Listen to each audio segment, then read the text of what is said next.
What's up, Dog Talk Tuesdays? We are finally live again. I know it's been some time. We were last doing the Temperament Series, and then shoots, I had to get caught up with the move, and man, things just nothing has gone as planned. I'm gonna go ahead and say that nothing has gone as planned. But team, what's up? School's back in session. That's what I'm talking about. Let's see who else is in here. AMI K9 is in here from Morocco. What's up, man? Thanks for joining in. Derek Hatfield, Tuesday hasn't been. There we go. It hasn't. You know what I'm saying? It hasn't. I can't even lie. I actually miss doing this with you guys, talking with you guys. I've had a lot of people hit me up, like, what's going on? What's going on with Dog Talk Tuesdays? And I'm like, oh, we'll be back next week. And something. It's just been hectic. Nothing has gone as it was planned. My son and I are out here right now for good, and in Arkansas, we are staying in the hunting house while the new house that we thought would have been ready by now. We thought it would have been ready by now, but it's not. I've been jumping through hoops for getting the septic tank done and proper measurements done, the electric done, the gas done. It's water. It's been crazy. You know what I'm saying? But my son's been soldiering through it with me. Luckily, my wife didn't come because she would be killing me. She loves the new house, but it's not ready yet. She would have killed me. So I'm glad she actually is not coming until she gets her. She has a surgery she has to get done, and once she gets that, she'll go through recovery, and then that's when she'll come out here. But for right now, yeah, it's been crazy trying to get things done, clearing the yard of. I'm looking at it now. Grass, weeds, trees that don't need to be where they are. It's just been crazy. So that trying to finish the fencing. So it's been some hard work. It's coming together though. I just can't wait until everything is done. The heat and humidity has been crazy. Cardi Bull loves it. You know what I'm saying? She doesn't like the fact that I don't like being out in the heat, but she loves it. But yeah, so we are back. I'm doing this. I normally do this from my cell phone, so I had to get a new computer in order to work because my work computer didn't make it, so I had to get a new computer. So I'm doing this from the computer for the first time. If everything goes cool, it's saying that I have a bad connection, but as long as everything goes good, then I will start using the cell phone on the side to go ahead and start going live from Instagram. That way we could be on Facebook, Instagram, and YouTube at the same time. So I'm working on that. Yesterday I went live with Raul, which I didn't get the chance to do for a couple weeks. So I had a good time with him. If you guys get a chance, check out the QB&K live. We had a good time last night talking. I have none of the stuff I normally use to hold up my cell phone. So I had like a roll of electric tape plus a cup of noodles box holding up my phone. So everything has been ground up, like I'm starting all over again. But it's cool. We're going to get there. Bowser Bullyard Canada said, salute from Ontario. What's up, man? Salute to Ontario. Thanks for joining in. Who else is in here? Family First Kennels. What's cracking, man? What's cracking? What is that? Let's see. Dom Seguenza, thank you for joining back. You know what I'm saying? Few people felt like I was abandoning the lives. Nah, we're going to finish the Temperament Series. I think we were on part 4, so I think we were getting ready to do part 5, and that's when the whole move kind of hit. So we will get back to that next Tuesday. Haven't decided what drive we're going to speak on, but we'll get that going. But we will finish that. Today's just kind of a random live like we used to do back before the Temperament Series. He's going to crash. Like we used to do back before the Temperament Series. So we're just going to have a little free-for-all tonight and see what's good, answer some questions. Hopefully Belinda jumps in here, Pitbull Bell jumps in here, because she always hits the questions about 30 minutes before I do. But thank y'all for tuning back in. We will be getting back into the Temperament Series next Tuesday. Tonight's kind of experimental. I want to see how the computer works. The internet here sucks. So far, though, it seems like it's doing pretty good. Using the mic that's built into the computer. So just kind of seeing how things would go. Let's see here. G-Line Keno said, what up, what up, what up? Exactly. What's up to you, man? Thanks for joining in. Where we at? There's a rock that said, hello, everyone. Exactly. As you can see, WKRK9, exactly, man. What's up? You in the building. You know what I'm saying? Thanks for joining in, brother. As you can see, Kyle Holland design. This is metallic. Now you can see how big this is. Dope. So I did make a post earlier today with a picture of it. It beat all expectations because he was hitting me up for little details and things like that. And when it finally showed up in this big, huge flat box, man, it is dope. And it's not even fully going yet. There's a remote that comes with it along with lights once you plug it in. So once we move into the new house, I will hook it all up so you guys can see behind me as it changes colors and things like that. But this is the basics for now. I love it. He did a great job. The detailing and like the eyes and all through the muzzle and everything is insane. Not something you think somebody can just do with metal. So if you're looking for, a logo design done metallic like this, he can do the background, different colors. Hit up Kyle Holland on Facebook. And, man, salute to him for that because he did a great job. And I've been haven't really pulled it out because it was moving. So I'm like, he's done such a great job on this. Even though we're not in the new house, I'm not in my little office space. It's time to let people see what it is he can do. Let's see here. Is a rock that said hello again. Changed it from hello, from like Medea to hello. Tony Petty Eye Pit. Oh, my bad. Tony Pretty Eye Pitch. What's up? Say he ain't going to look down on you because hustle is in your vocabulary. Hey, you know what? That was a crazy topic last night. I thought it was a good topic. Basically, it was like, do you look down on somebody when they use the word hustle when it comes to breeding? And everybody had their various opinions on it. I personally don't have a problem with the person using hustle when it comes to like one brother came on there, I forget his name, and he was talking about the word grind. He doesn't like the word hustle, but he doesn't have a problem with the word grind.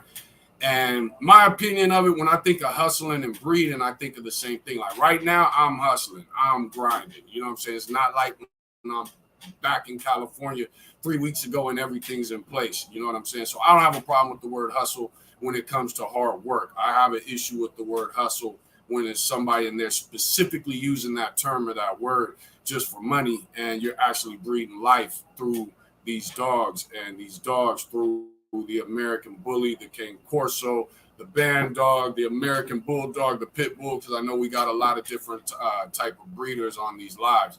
But it was a good topic last night. Eric Maxwell, what's up, man? Thanks for joining in.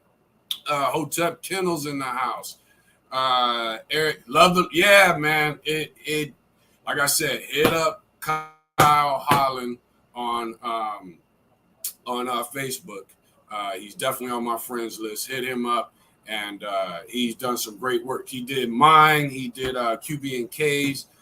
He did another one, Raul with QB and K. He did one for Danny Cervantes with Second and Nine. And shout out to my brothers.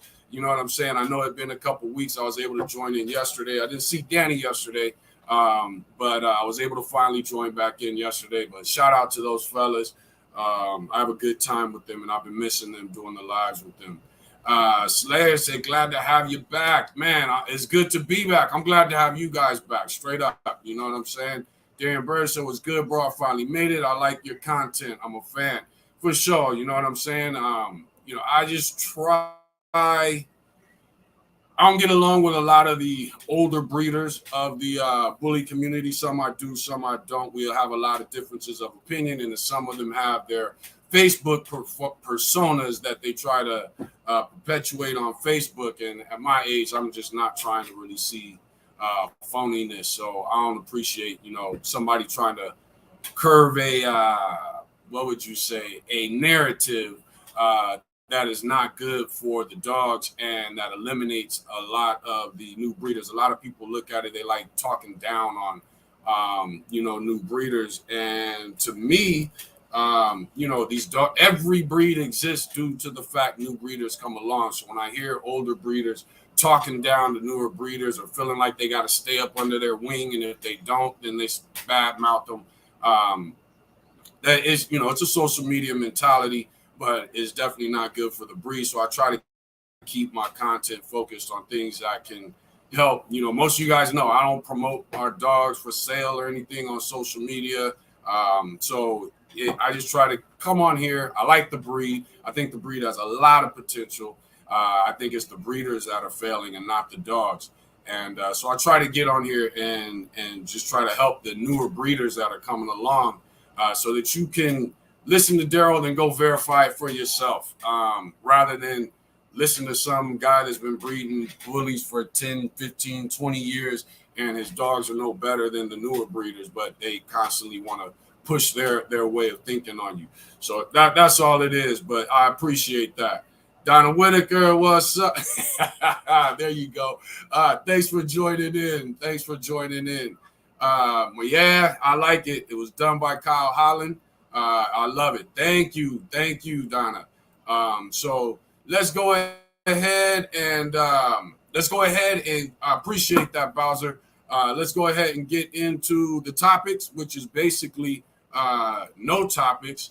One thing I did want to say is I am way behind on Messenger due to everything that's been going on. Some of you hit me up about breedings. I'm answering you yesterday, and the breeding already took place. I apologize for that. It's just been kind of difficult. So I am right now in the process of trying. Haven't been working for 3 weeks. So I'm finally got my internet going, computer set up. So I'm back working, trying to get caught up with work and trying to get caught up through Messenger. A few of you hit me up about consultations. I will get back into that. I will try to respond to you within the next 24 to 48 hours. And then we will try to get those scheduled so that I can do those for you. But I'm getting there. It's just been difficult. Next thing I did want to touch on is we will be getting back into the Temperament Series. So that will be coming again next Tuesday. We will get back into that. I think that will be part 5. One thing I did kind of want to touch on, Connor, what's his last name? Forget his last name. Anyway, Connor Hitchcock. Connor made a post today in the group, Giant XL American Bully Breed Group 2.0, since they threw down our other group when it was at 80,000 people. So we have about 700, 800 people now working on building the group back up. Well, we haven't been working on building the group back up, but at some point we will. But he made a post today that I thought was great. Matter of fact, let me go to it so I can read it word for word. And some of the responses to the post were kind of shocking because it came from breeders who are experienced. But let me get to the post first. I'm going to read you exactly what Connor Hitchcock said. His post said, I see everyone saying bring your dogs in, but nobody is encouraging people to let their dogs get acclimated to the heat. If your dog survive 90 plus degrees, if your dogs don't survive 90 plus degrees with shade and water, then it probably doesn't need to reproduce. Some people, I get it, their feelings were hurt. But people have to understand this is not about our feelings as breeders. This is about the dog's existence as a dog. Not even as a breed, but as a dog. We as breeders of a breed get too caught up in breeding away from the species. And even if you look at the way some people describe how the American Bully should look, how the English Bulldog should look, how the Pug should look, how the French Bulldog should look. But you couldn't see the dog, and they didn't tell you that it was a dog. If I walked up to you and I said, I got this animal, and you said, what does it look like? And I said, you know what?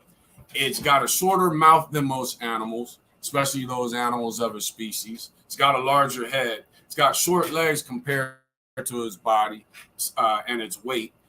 It's got large muscle, thick bone.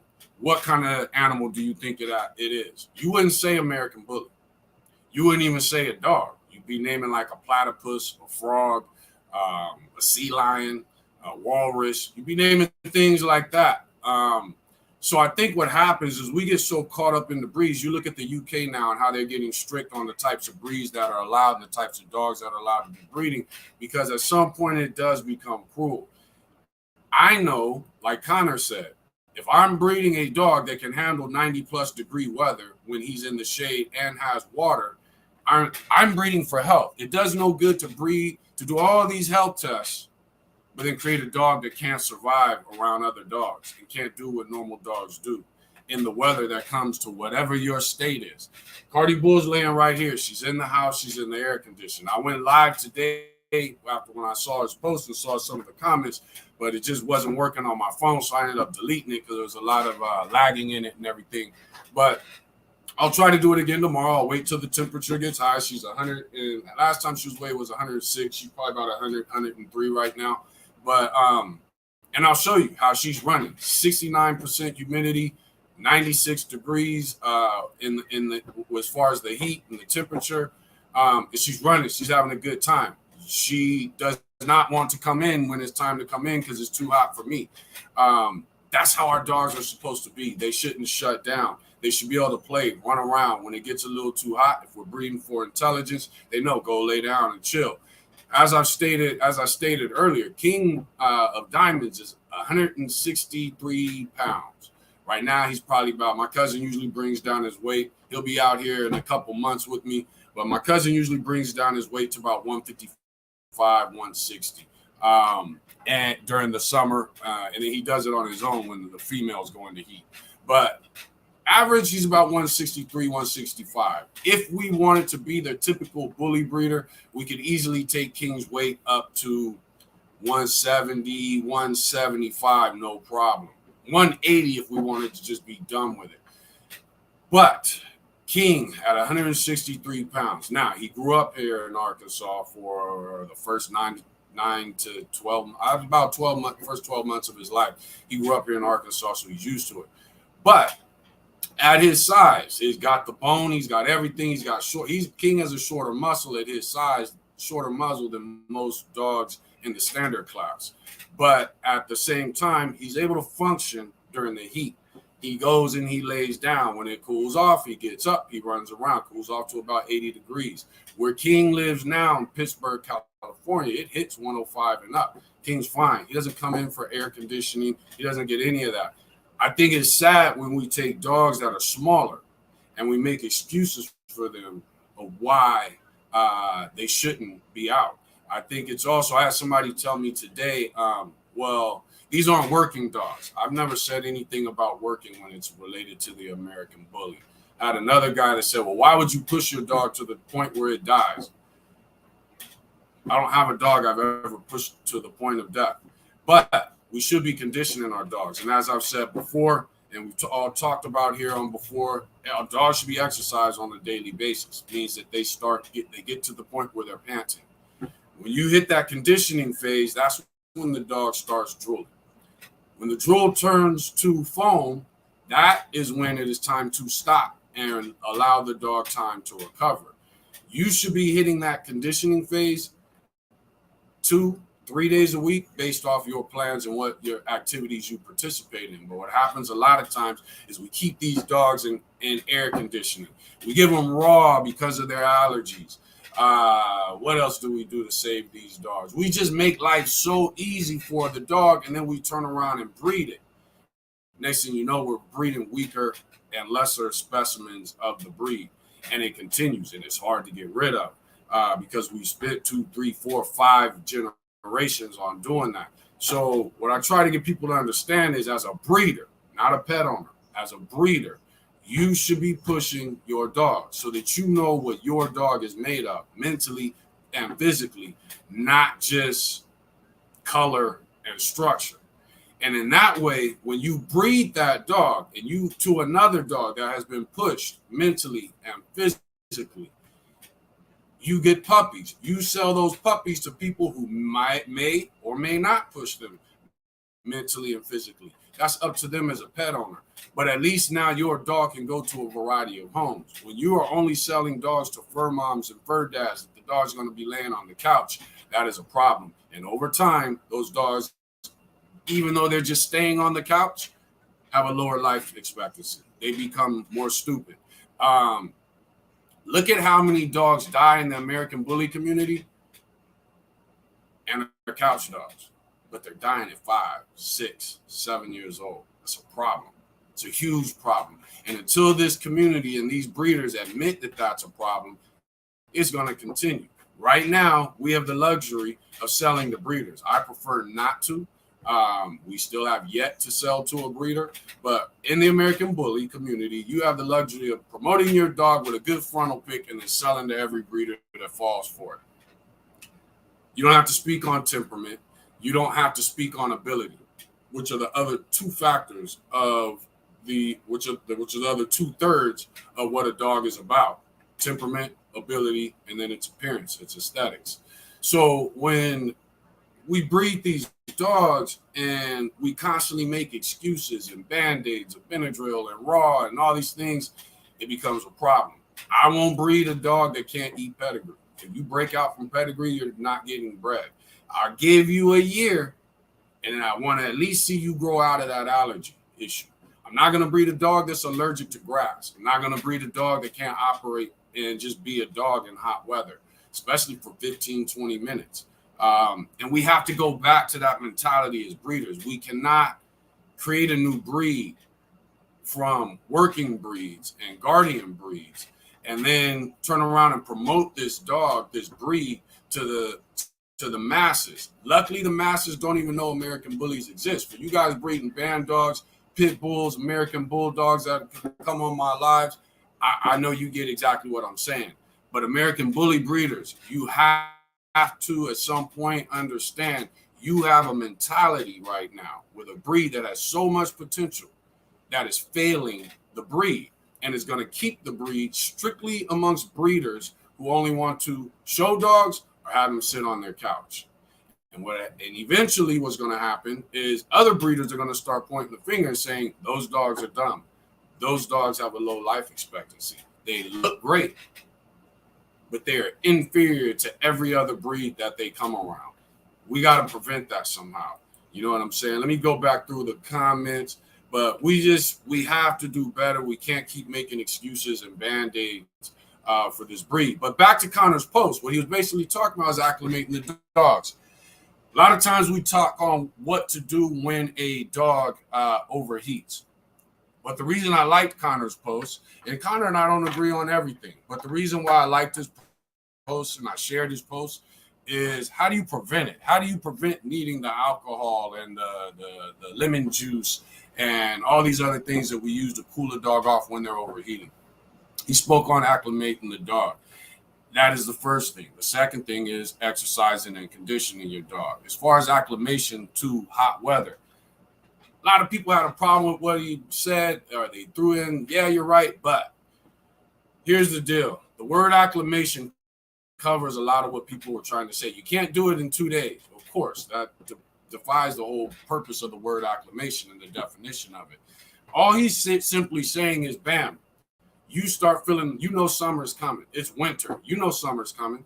So start getting your dog, conditioning your dog, exercising your dog, working your dog out outside, flirt pole, spring pole, fetch, whatever it is you like to do, long walks. Then all of a sudden, this summer starts approaching, the weather starts getting hotter. Bring your dogs out when it gets hot. Summer hits, it starts hitting 85. Bring your dogs out. You ain't got to run them like you were doing during the winter, the spring, or the fall, or whatever it may have been. But when the weather starts getting hot, your dog should still be able to function. And all you're doing is, as the summer comes close, one, you should be feeding less, bringing down the dog's weight. And then two, you should be taking that dog on those same walking rituals, exercise rituals. And let's face it, if you don't exercise your dog, you shouldn't be owning it. You definitely shouldn't be breeding it. But you really need to think about finding another animal to own as a pet. So when you acclimate your dog, all Connor was saying is get your dog used to the heat. Sometimes you can do it. You can do it one day by doing a little exercise, playing around. You could do it the next day by just sitting and chilling and letting your dog do whatever he does in the heat. That way, when the summer comes and it's 90, 100, 110, your dog can go out and use the bathroom and may not want to come back in when you want to come back in. But your dog also can handle the heat a lot better than he could if you were a couch potato dog owner. The other thing about conditioning is when you reach the point of exercise and conditioning, drool, panting and drool, and the dog takes the time to recover when you get back home or when you finish and you're done. When your dog understands what it's like to recover from something, they understand how it is to deal with the heat. A lot of what kills dogs when it comes to overheating is not just the actual overheating, but it's also a major factor is they panic. Dogs don't express panic the way us humans do by running and screaming and acting crazy. They just sit. Dogs look the same when they're panicking as they do when they're happy because we bred them to always look happy. So when that dog's sitting there panting, it's also panicking. That panic raises the heart rate, raises the blood flow. Dog overheats, bam, it dies, or you have to rescue it and prevent it from dying. But if a dog understands that, you know what, the way I'm feeling now is how I also felt during the winter when it was cold. In about 8 to 10 to 15 minutes, depending on how good a shape I'm in, this is all going to pass. The dog doesn't panic, and therefore the dog doesn't overheat. So that's just something to think about. Shout out to Connor because I thought that was a dope post. Because everybody, like I said, even myself, we always talk about what to do when the dog overheats.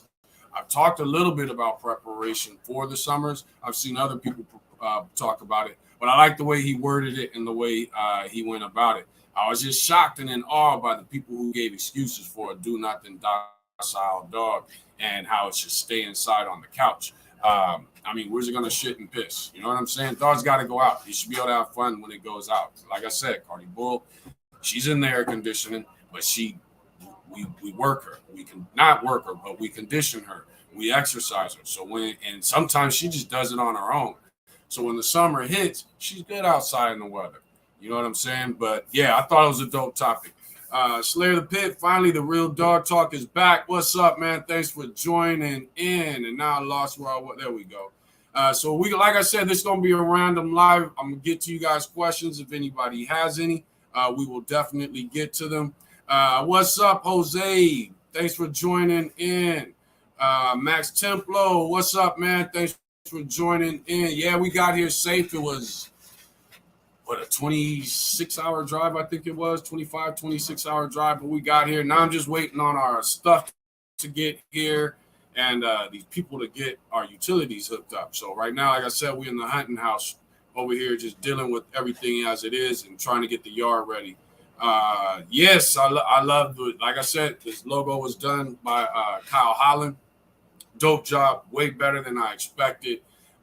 It's great. If you guys are looking for anything similar with your logo done, it's metal. Hit him up. Hades, what's up, man? Thanks for joining in. Who else? G-Line Kennels, thanks for joining in, man. Welcome the fuck back. That's what I'm saying. Let's see here. No Sleep Bully Kennel is in the house. Who else we got? 724. My girl just dropped her pups. 8 beautiful, healthy pups. There you go. Congratulations. I'm looking at your profile pic. I'm assuming that's the breeding. That male looks like a monster. I need my glasses to see the female, but yeah, he looks like a monster from what I can see. Looks like you got a tri-female. I'd like to see those pups. But congratulations, man. Congratulations. Welcome to staying up late at night. Max Temple said, if a dog is weary of strangers and objects, is he suitable for protection training? The best dogs that for protection training are those that are comfortable with their surroundings. That's what I agree with, and that's what most protection trainers are going to tell you. Here's the flip side of that, and this is what most protection trainers are not going to tell you. If a dog is weary of strangers and objects, a dog that is weary of strangers is going to be great for protection because the average person that would do harm, once a dog barks, growls, makes a stance, that person is going to back off anyway 99.9% of the time. The problem comes with a dog that's wary of strangers and especially objects. If that 1% happens to come into your life and your dog is there and it barks and growls and that person has no fear of that dog, chances are that dog will back off. And that's why most protection trainers will say that they're not good. My more issue would be the fact that you all said the dog is wary of objects. If you've got a dog that's wary of objects, you have a yard, everything's flat, all of a sudden one day you put a suitcase out there and the dog's nervous and taking his time getting used to it. The best thing that you can do for that, put a collar, leash on the dog, and walk right past that object. Don't walk as if the object is not there. A lot of people make the mistake of bringing the dog straight to the object. Walk past the object as if it's not there. Make a U-turn, come past the object again as if it's not there. And then walk up to the object with the dog off leash or drop the leash, walk up to the object yourself, call the dog to it.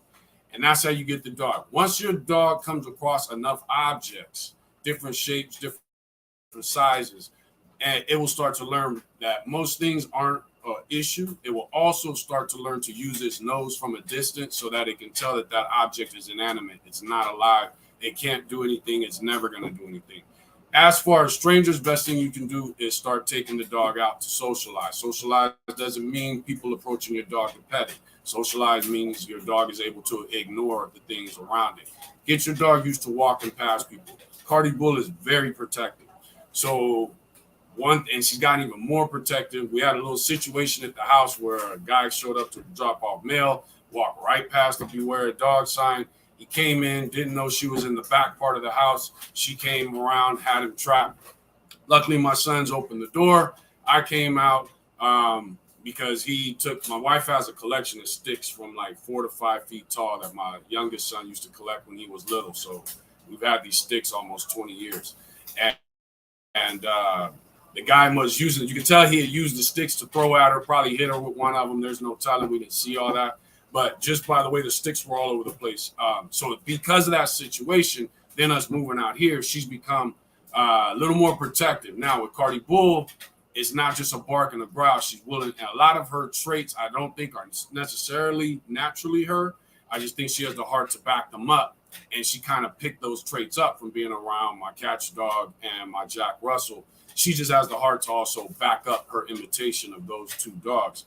So I've been trying, it's just been hot as hell, but I've been trying to get her out of the house, get her in the car, drive her to the local liquor store, things like that, so she can get back to used to seeing people.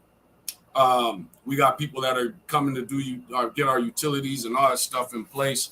They got to dig pipes and trenches and all that stuff. So next week that's going to pick up. I'll be putting her on leash and kind of walking her out and correcting her when she starts to bark and growl at them or anything like that. So again, as far as strangers, you don't want to put humans in jeopardy because you're trying to socialize your dog. Socialization is about the dog ignoring, not everybody being able to pet, and not your dog running up to people to get pet. So get your dog around more people. As you get more confident and the dog does better and better, bring it into areas, like a PetSmart. And a lot of times people have a problem socializing dogs because they get to a PetSmart and they feel they have to let everybody pet it or they're embarrassed to say no. Let people know, my dog's in training right now. No, you can't pet it, but thanks for all the compliments. Don't be afraid to say that. Come up with what you're comfortable with saying, and then when you get to those places where you're going to socialize your dog to tell people, don't touch my fucking dog, however you're comfortable saying it, get ready to use it so that you can say it and make sure that you say it, because it's not about them and their pleasure of petting your dog. It's about you and your dog and getting it from being wary of strangers. And hopefully that'll help. Max, if you have any issues, you can always hit me up. Like everybody knows, I do consultations. But this is the place where we can do that for free. So hopefully that advice helps you. Let's see. Black Jesus 2371. The logo is looking mean. Glad you're back, bro. What's up, man? Thanks for joining back in, dude. Glad to come back and see you guys come right back. You know what I'm saying? Salute to all of you. I appreciate that. Much love. Let's see here. No Sleep Bully Kennel said, got my first bully about 2 months ago and been watching your videos. They've been really helpful. I appreciate all the knowledge you drop. like I said, I do this for the new breeders. You guys will see older breeders bash me subliminally. Some will even have the nerve to tag me to it. I have gotten in a new frame of mind where I'm gonna start ignoring those things because truth is truth. There's no reason to defend the truth. You know what I'm saying? So I do this for the new breeders. You know what I'm saying? And hopefully we can better this breed or whatever it is that you happen to be breeding. Let's see here. Major League Canines. What's up, man? Thanks for joining in. The move did not go how I planned. Everything is going, well, not going backwards, but moving way slower than what I thought. It's been a mess. It's been a mess. Like I said, salute to my oldest son. Love him much. He's been here going through the struggle with me. We had air conditioning I was told by either my dad or my cousin that the air conditioning. My cousin claims he didn't tell me that, but I was told the air conditioning didn't work. I did plug it in. Nothing happened. So I'm like, okay, the air conditioning don't work. We're here and humidity's hitting almost 70%. Temperatures hitting 95, 98 degrees. We just been here struggling.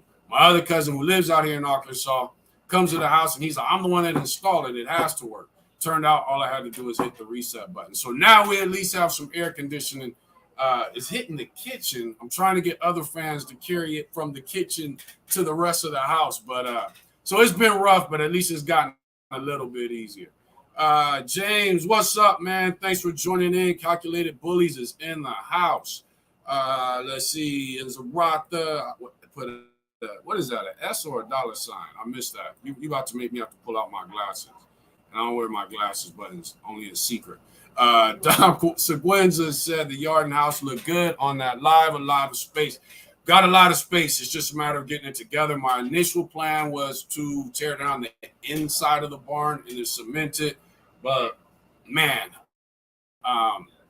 even though it's going to probably cost more money, I'm kind of thinking now just tear down the whole entire barn and cement the platform that it kind of sits on and then just rebuild on top of that. So we're trying to figure out things. I know there's a few of you that have hit me up about breedings, pups, things like that. We are not going to be doing any breedings until everything is in place. I got 2 dogs I got to pick up at the end of this month. Can't wait for y'all to see them and to know about them. Shout out to that breeder. I'm not even going to say his or her name. When it takes place, I will be giving her mad shout out, showing her or him much love. I just slipped on that. But yeah, I just like to keep things in private until it's done. But it's a lot of big things that's about to take place. Let me be quiet.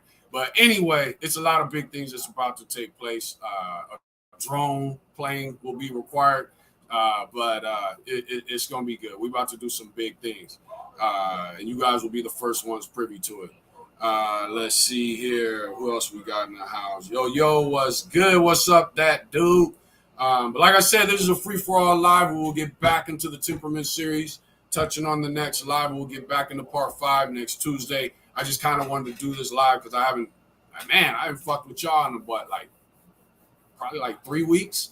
So I just want to get back on here, see what y'all up to, and check to see how the lives work going from my computer rather than my cell phone. New internet. The internet has been crappy. It's doing just good enough for me to be able to work. I just finally got back to work about 2 days ago. Had to go from one internet, canceled them today, got a new one. So far, this looks like it's doing pretty cool. Let's see here. It said, any knowledge help? Yes, it goes the same for me. You know what I'm saying? I think the best breeder is going to be someone that considers himself a new breeder at all times. You know what I'm saying? So, like I said, in this Facebook, especially the Facebook community, there's a lot of knock on new breeders, which makes no sense because those people were new breeders at some point. It is what it is, but I always will have the new breeders back. I will always try to put out as much information to assist new breeders, old breeders. What's between new and old? I don't know. Medium breeders, I don't know what you'd say. But I want to assist everybody as much as possible because this is the breed I'm part of. And then at the same time, like I've said, a lot of you on here breed American Bulldogs, Dogos, Band Dogs, Pit Bulls. So, you know, and I know some of you are just getting into that. So whatever help I can give, I love doing that. And at the same time, I think this platform, Dog Talk Tuesdays, has become a great place where knowledgeable breeders are coming on, along with the new breeders. And like I said, I fall behind in the comments. I'm at 716 in the comments, and it's 744. You know, that's why I love when Belinda's in here. You know, Pitbull Bell, Betsy, Casper. There's a lot of you that get on here, Eric, and you guys are able to answer the questions before I even get to them. So I think this is a beautiful thing that we got going on here. So I miss you guys. I ain't even gonna lie. You know what I'm saying? Let's see. Nice setup. This isn't even the setup yet. If you could really see what was around me, it's a total mess. This is the house we hunt out of. Now, once we move into the actual house, when we hurry up and finish the electric, water, plumbing, gas, and everything else, that is when I'll be kind of getting things set up. But this, I had to put. Kyle did a lot of work on this logo, doing it out of metal. I don't know how you do that. I have no idea how that's done. The details that he's done in between the eyes, the eyebrows, the muzzle is just crazy to me. Matter of fact, you guys see the logo up there, so you can see how he was able to match it to the logo. And, you know, I just wanted to be able to, okay, I cleared off the table from old rifles, bullets. I got hog vests here. I had to clear off the table. All kinds of stuff is just in the way. So I cleared off the table and figured it's time to throw, you know, the logo behind me because I can tell he puts a lot of hard work into it. And it's not even done yet. Once I plug it in, it lights up different colors, and I can control that by a remote control. So if we're not even halfway there, I'm going to save that for when we finally get into the house. So when you see this lighting up, that's when you're going to know, okay, Daryl's finally in the new house. You know what I'm saying? But thank you, Casper, and shout out to Kyle Holland for doing the logo for me. You guys hit him up. He does a great job. Great job. And like I said, you can see how big this is. I got big hands and big feet. You can see how big this is. You know what I'm saying? It's huge. Slayer, hey, Daryl, have you dealt with a dog that has or might have epilepsy? No, I haven't. That is something that you definitely want to deal with a vet. Now, based off what your vet tells you and what is prescribed because of epilepsy, I can definitely assist you with, you know, natural things to help with that. What I don't want to do is speak on that because that is something that can be serious. And then all you do is take what I say. You guys know that when I get on these lives, there's certain things that I try not to go into details of. There are things that you can do naturally to help with epilepsy.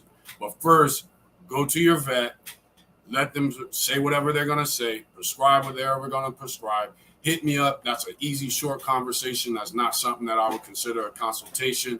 And then I can let you know from there what you can do along with what the vet has stated to do. But I don't want to do it because there could be somebody else. I know you will still go to the vet. Somebody else may say, well, Daryl said, I don't even need to go to the vet. I'll just run to CVS and get a bunch of this and that. So that's the only reason I won't go into it. But I've never dealt with it. I do know people who have dealt with it. So I guess I've dealt with it through them. And there are things, natural herbs, a lot of over-the-counter medications and things that you can do to assist. Also, even different types of acclimating your dog to various situations that can assist with epilepsy. But make sure you go to the vet if that's something, if you know somebody or that person is you, make sure you go to the vet. Once you go to the vet, they prescribe whatever they're going to prescribe. Hit me up. And then, like I said, that's not something that's a consultation. You know what I'm saying? We'll have a free conversation, and I'll let you know what you can do to assist naturally with epilepsy to make it less of an issue. Let's see here. James Galloway said, Daryl Thor, I can't believe dude didn't know about Grand Champion Mayday. That was amazing. When a dude made a post about American Pit Bull Terriers can't produce the bully look or bully dogs. I forget how he worded it. And I was like, nah, that the bully look, not the extreme look that we have of the bully breed, but the word bully came from the American Pit Bull Terrier world. And, you know, if you had this pit bull and that pit bull, you would say that dog is bullier than that dog. So that word meaning that it had more bulldog traits. It was thicker bone, more muscle. Not from conditioning, but from genetics. So that's where the word bully comes from. And then that word was taken and used for, but pit bull breeders, American bulldog breeders, have always used the term bully or bullier than this, bullier than that. So my thing when I showed him the picture of Grand Champion Mayday, my intent was to kind of be like, you may have forgotten when you made this post. For him to not even know who Mayday was incredible. And that's somebody that claims they were breeding pit bulls back in the day, but you don't know who Grand Champion Mayday is. That's crazy. That asinine. You plan on taking any special steps to acclimate the dogs to the new home and setup? So Cardi Bull had to get used to the weather, but she jumped right in. That's just how she is. So other than just making sure she goes outside, because another thing we have to remember during this hot weather, keeping your dog in for hours at a time, not getting any sunlight, even though it might be 100 degrees outside, is not good for the dog. They do need sunlight. They just need a shorter period of it due to the height of the temperature. So my thing right now with Cardi has just been making sure that she gets outside, that she gets sunlight every couple hours, and gets to run around. Even though it is hot, it's humid, but making sure she gets to run around, stretch her legs, and then I bring her back in because I got to get back to work anyway. As far as the home and the setup, the fencing, I haven't finished the fencing. I've been having to watch my money because I haven't been able to work for about 3 weeks due to the move and not having internet. So I just got back to work about 2 days ago. So the money that I did have is dwindling. So once I start getting some paychecks in, then I will go buy some more fencing and get back started with that. And I got 2 dogs I got to go pick up at the end of this month. So I got to keep money aside for that. So right now, there's the fencing that I did start working on as we were coming out here every couple of weeks about 2 months ago. Now that we're here, there's still more fencing that has to be done. The driveway, there's still trucks and stuff that have to come in here and do stuff with the house. So there's no fencing on the back, actually not at all in the front and in the back. So I do have one little fenced in area, but I'm practicing taking her towards the back area and her staying within the property boundaries and not going outside, which is something that's new for her, and she's done well with that. I got 2 dogs. One's only a pup, about 8 weeks old right now. So it'll be about 9 to 10 weeks old when I go pick him up. And I got a female that I'm picking up that's almost 2 years old. So I'll have to acclimate her not only to me, but also, her new home, the area. Right now, it's just been about clearing brush, chopping down trees, everything that prevents snakes. Yesterday, I noticed she was running through some brush. She got a tick on her, so I got some spraying that I got to do. So we are all trying to acclimate ourselves to Arkansas at this point. That dude said, gotta go, brother. I'm gonna watch later for sure. Make sure to check it out. We just going through today. Like I said, it's not the Temperament Series. We'll get back into that, the 5th part of that on next Tuesday. Today's just kind of, me getting back in touch with you guys. You know what I'm saying? Ho said, what would you consider a litter if the dam was an American Staffordshire Terrier and the sire was an American Bully? Would the litter be more of an American Bully Classic or Bully mixes? It would be a mix. American Staffordshire Terrier is its own breed. The American Bully is its own breed, even though the American Staffordshire Terrier was greatly used to use it. So when you bring the two together, it is a mix. Now, I want to say all, don't quote me on that, but I want to say all the registries, the stud books are still open. So you should be able to take that American Staffordshire Terrier to that American Bully and then breed it and then register it as a Bully. And then make sure you go back into Bully, not lines, but back into the Bully breed from that point on. I saw a post the other day talking about why would somebody do that, but why would somebody mix the two? When the stud books are open, I don't see a problem with it. As long as you're being honest with the registry about what it is you've done, and you being honest with those who come to you for breedings or for pups about what it is that you did. I took this American Bully, bred it to the Staffordshire Terrier, and that's what created the pups you're about to buy. Just make sure you're being honest with the registry, no paper hanging, and that you are being honest with your potential clients who are getting a purchase, who are purchasing pups from you. Because on the Staffordshire, the stud books are closed. On the Bully, the stud books are still open. So just be honest. Lou Canyon said good night. Man, good night to you. Thanks for joining in. Make sure to check out the replay or back on YouTube to see check it out. That is a fact. All my dogs go outside no matter the temperature. I start acclimating myself and dogs 2 months prior. There you go. And it's funny that you said 2 months. 2 months is the key word when it comes to a lot of things in preparation. MMA, most of you know, my son does MMA fighting. Amateurs, boxers. Most athletes begin preparing themselves 2 months prior. They stay in shape, but then they prepare themselves 2 months prior to whatever they're about to partake in. The actual event. When it comes to the dog game, the fighting game, the average keep, which was the process of preparing the dog for his match, was what? 2 months. 2 months is a great length of time to prepare your dog for anything that is going to be taking place in 2 months. So if it's the summer, prepare your dog 2 months before the heat hits, start getting them used to it, and bam, it works. So it's funny that you said 2 months, because that is a key word in preparation for many things that are physical. Yes, hit the like button. Make sure to share it, but definitely hit that like button. Hotep, what's up? Let's see. Why do some pups just find the nipple and other pups have a harder time? The nipple, a lot of it is based off scent and energy. So pup can be sleeping. They start hearing that sucking sound and that energy, feeling that energy and the vibrations going around them. And then bam, they wake up and they're attracted to it. Some pups do have a harder time finding the nipple because they're not in tune with their senses at that point. So make sure to help those pups find it. The more you help them find it, the more they will learn to find it on their own and to use what's going on around them to guide them to it. Once they can open their eyes, it's all good.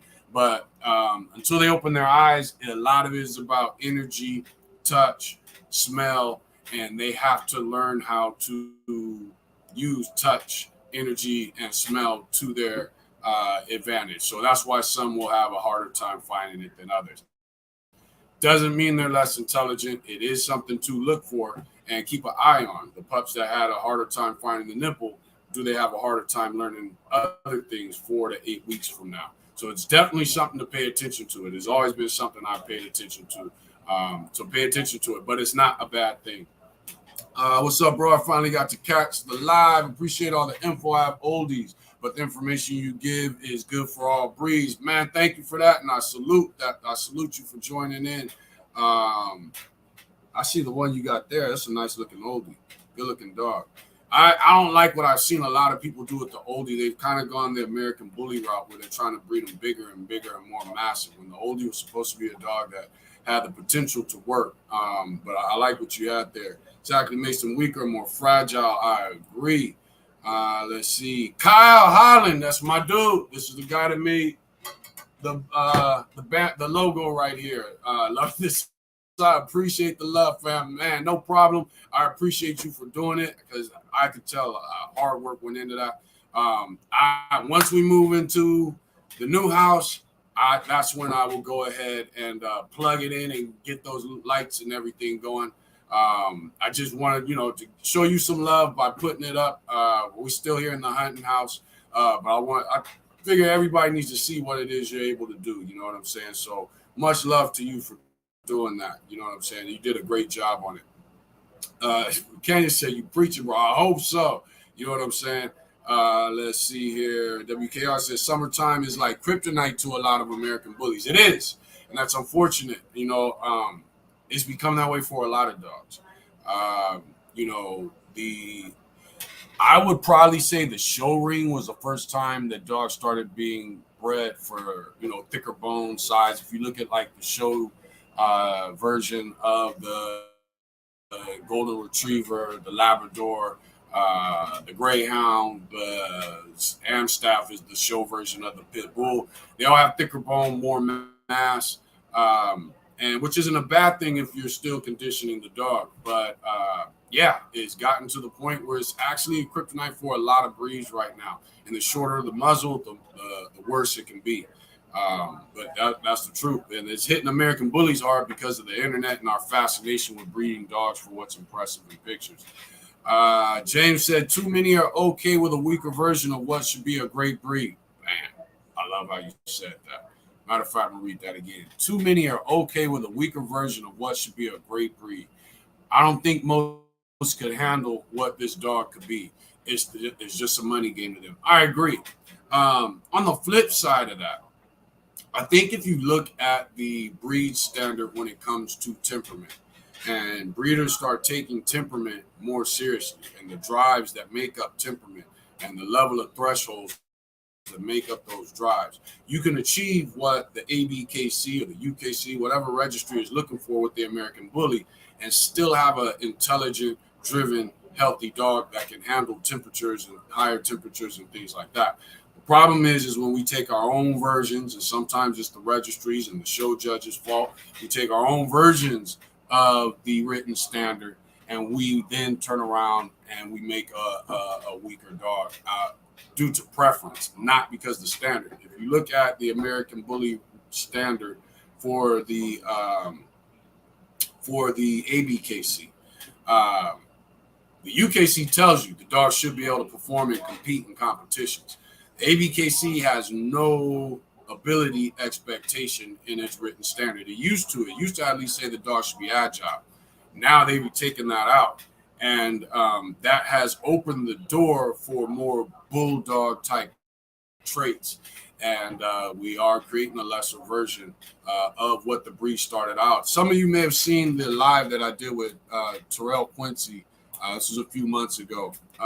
And we were on there just being asked different questions, the two of us. And one of the things that I love, Terrell said, a lot of people like to say the American Bully was supposed to be a couch potato. It was supposed to be bred with more bulldog traits. And Terrell said, if that was true, why weren't they breeding them that way back then? What's going on with the American Bully is new.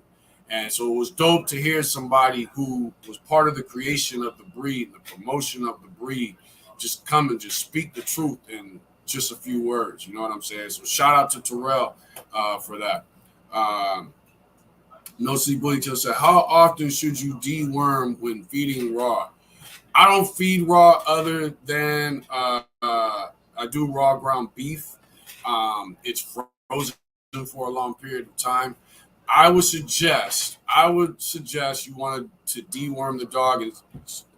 From what I've heard from other raw feeders, is about every 2 to 3 months. Some people actually deworm their dogs that often anyway, just based off where they live. I've heard other people who feed raw say that they deworm their dogs every 6 months, and the dogs are fine.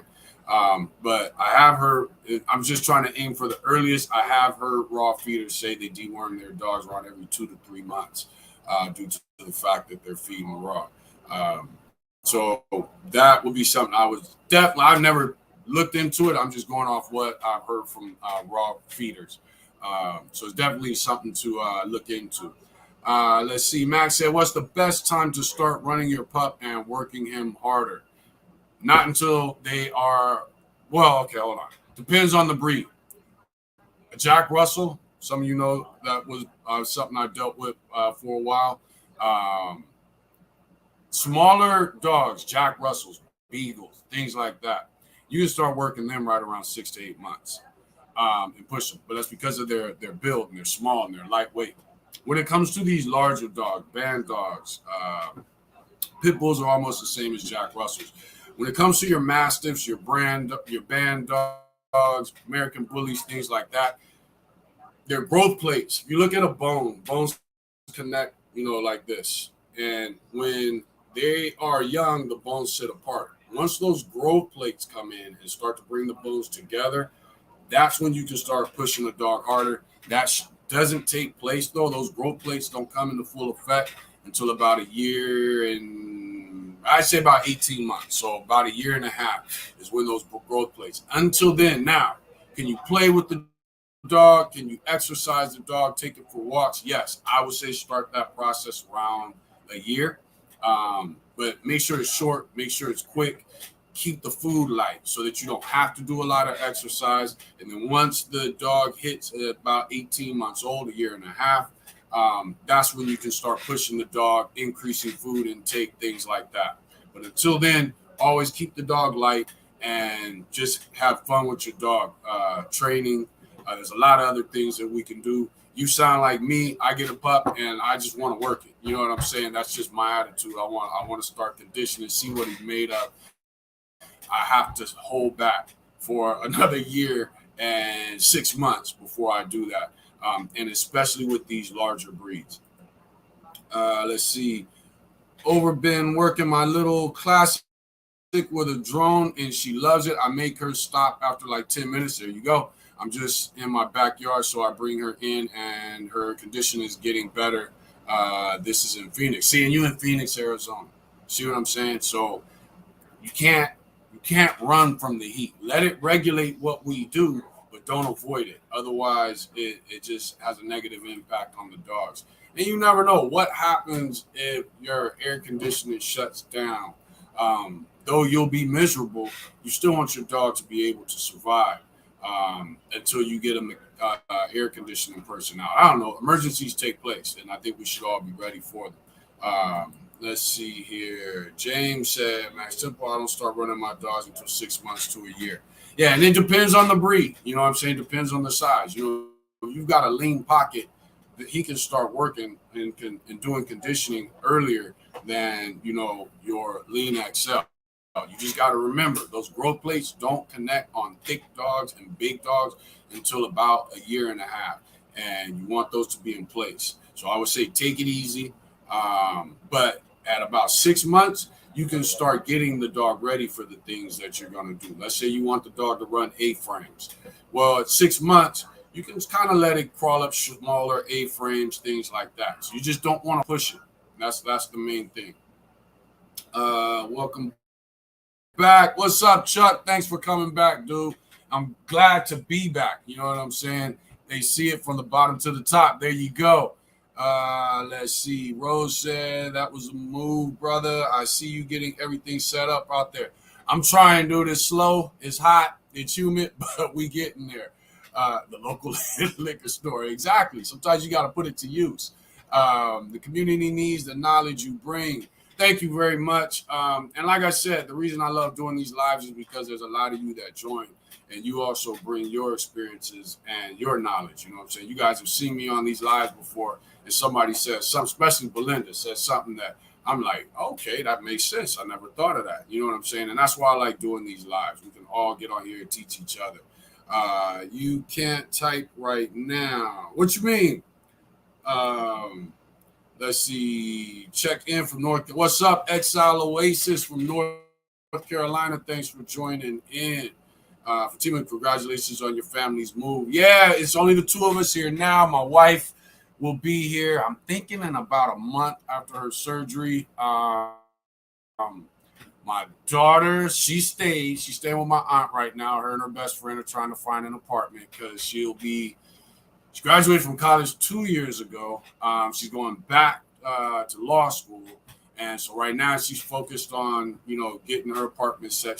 Plus all her friends and all her party buddies are in California. So she's staying there. My youngest son also wanted to stay.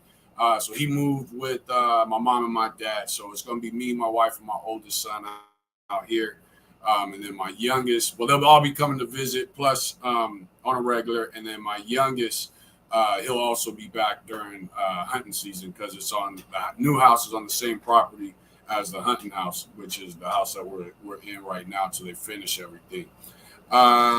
He said, her is it Erica Ross dog? No, it's not. But Erica, you said he said her. Erica Ross and Brittany Burns did a dope breeding. I saw some of the pups from that breeding.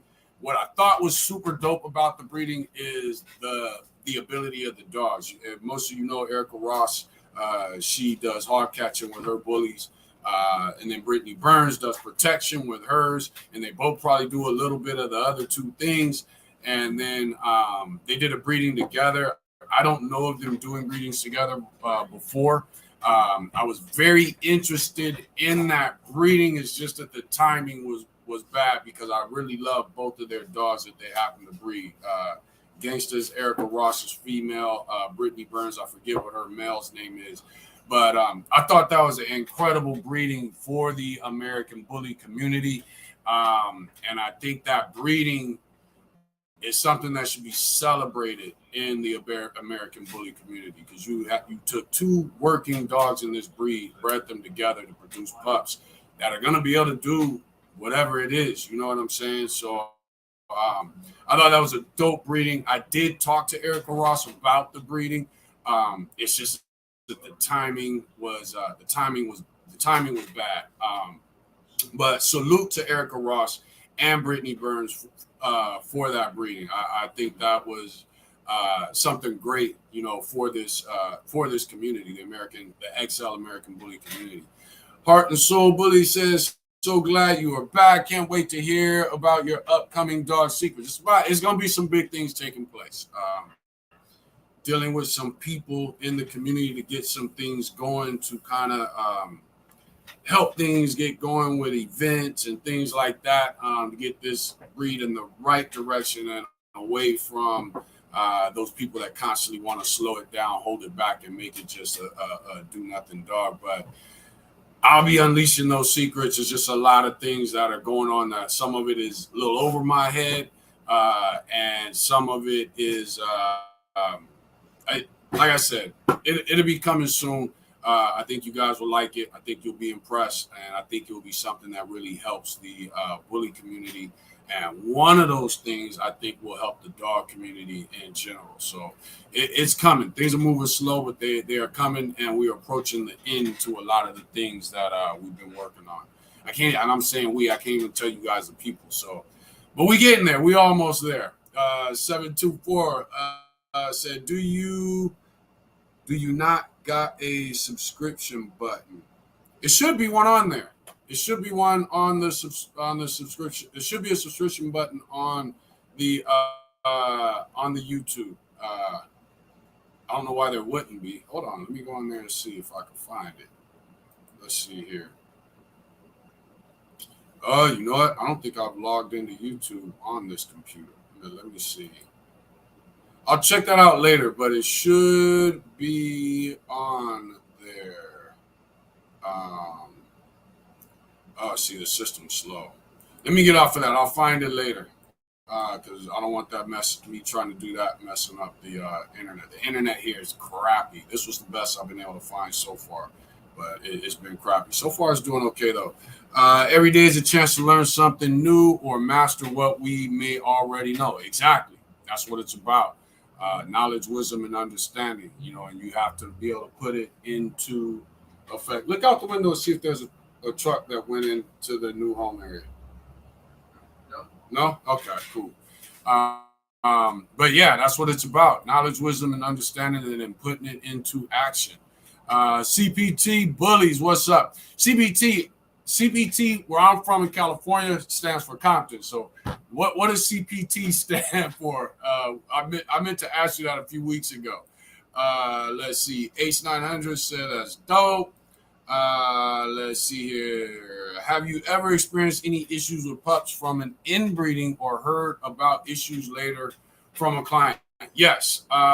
So most of you know I had a working Jack Russell Terrier named Fox. She passed several months ago. She was right around a little old. I think she was a little over 15 years old. And Fox was was the birth of a inbreeding. As far as the issues from it, I don't think there was any issues other than the The line she came from it was a group of breeders, probably about 10 of them that were into downhill mountain bike racing. So there was a lot of line breeding done and then an inbreeding done. So Fox was created not to work because you didn't want something happening to her. I worked her though. She was created to be a vessel to store the traits and the blood of that breed. But due to it, she was shorter legged than most of the dogs in prior generations. She was a little more intense than those dogs. Yeah, that's cool. It's actually good. Let me hit this one. There we go. She was a little more intense than the other dogs prior to her. Floyd was also Floyd was my catch dog. He was also the product of an inbreeding. His mom gave birth to a male. That male was bred back to her, and then so she was bred to her son, and that's what produced Floyd. Again, it increased the intensity of the dog and temperament. Now, I have dealt or seen, I've never owned, but I have seen dogs that have gone bad from inbreeding on various levels. Too much line breeding is done, then the inbreeding is done. Too much close line breeding is done, the inbreeding is done. And in the working world, sometimes that created litter that where all of a sudden all the traits and the intensity that you loved about the dog, they just go dull. It's like that vibrancy of them just kind of goes dull. Sometimes you will start to notice bowed legs due to the thicker, shorter bone. You might notice less intelligence. But anytime I've dealt with an inbreeding or got a dog from an inbreeding, I knew exactly what was done, how it was done, why it was done. Typically, when you have issues with inbreeding, it is due to somebody has no other place to go. So they just grab the next dog that they love, and they breed two dogs that they love, and it is previous line breeding done before that was close. Then you do the inbreeding, and you start to have issues. But I myself have never had any issues doing an inbreeding or getting dogs from an inbreeding, but I knew, again, how and why the inbreeding was done. But as far as the effects that I've dealt with firsthand, Fox, due to her inbreeding, was a little shorter legged, thicker bone. She was a bully, Jack Russell. You go on my page on Daryl Thor page on Facebook, and you scroll, you'll see pictures of her. She's got a chest and muscle like a bully does. You know what I mean? But her intensity was through the roof. Great hunter. She was with the shits on no matter what. But she was done to what you would say fine tune the blood. Use her as a vessel, not necessarily to work, because you don't want her to work and then get injured or hurt and she can't breathe.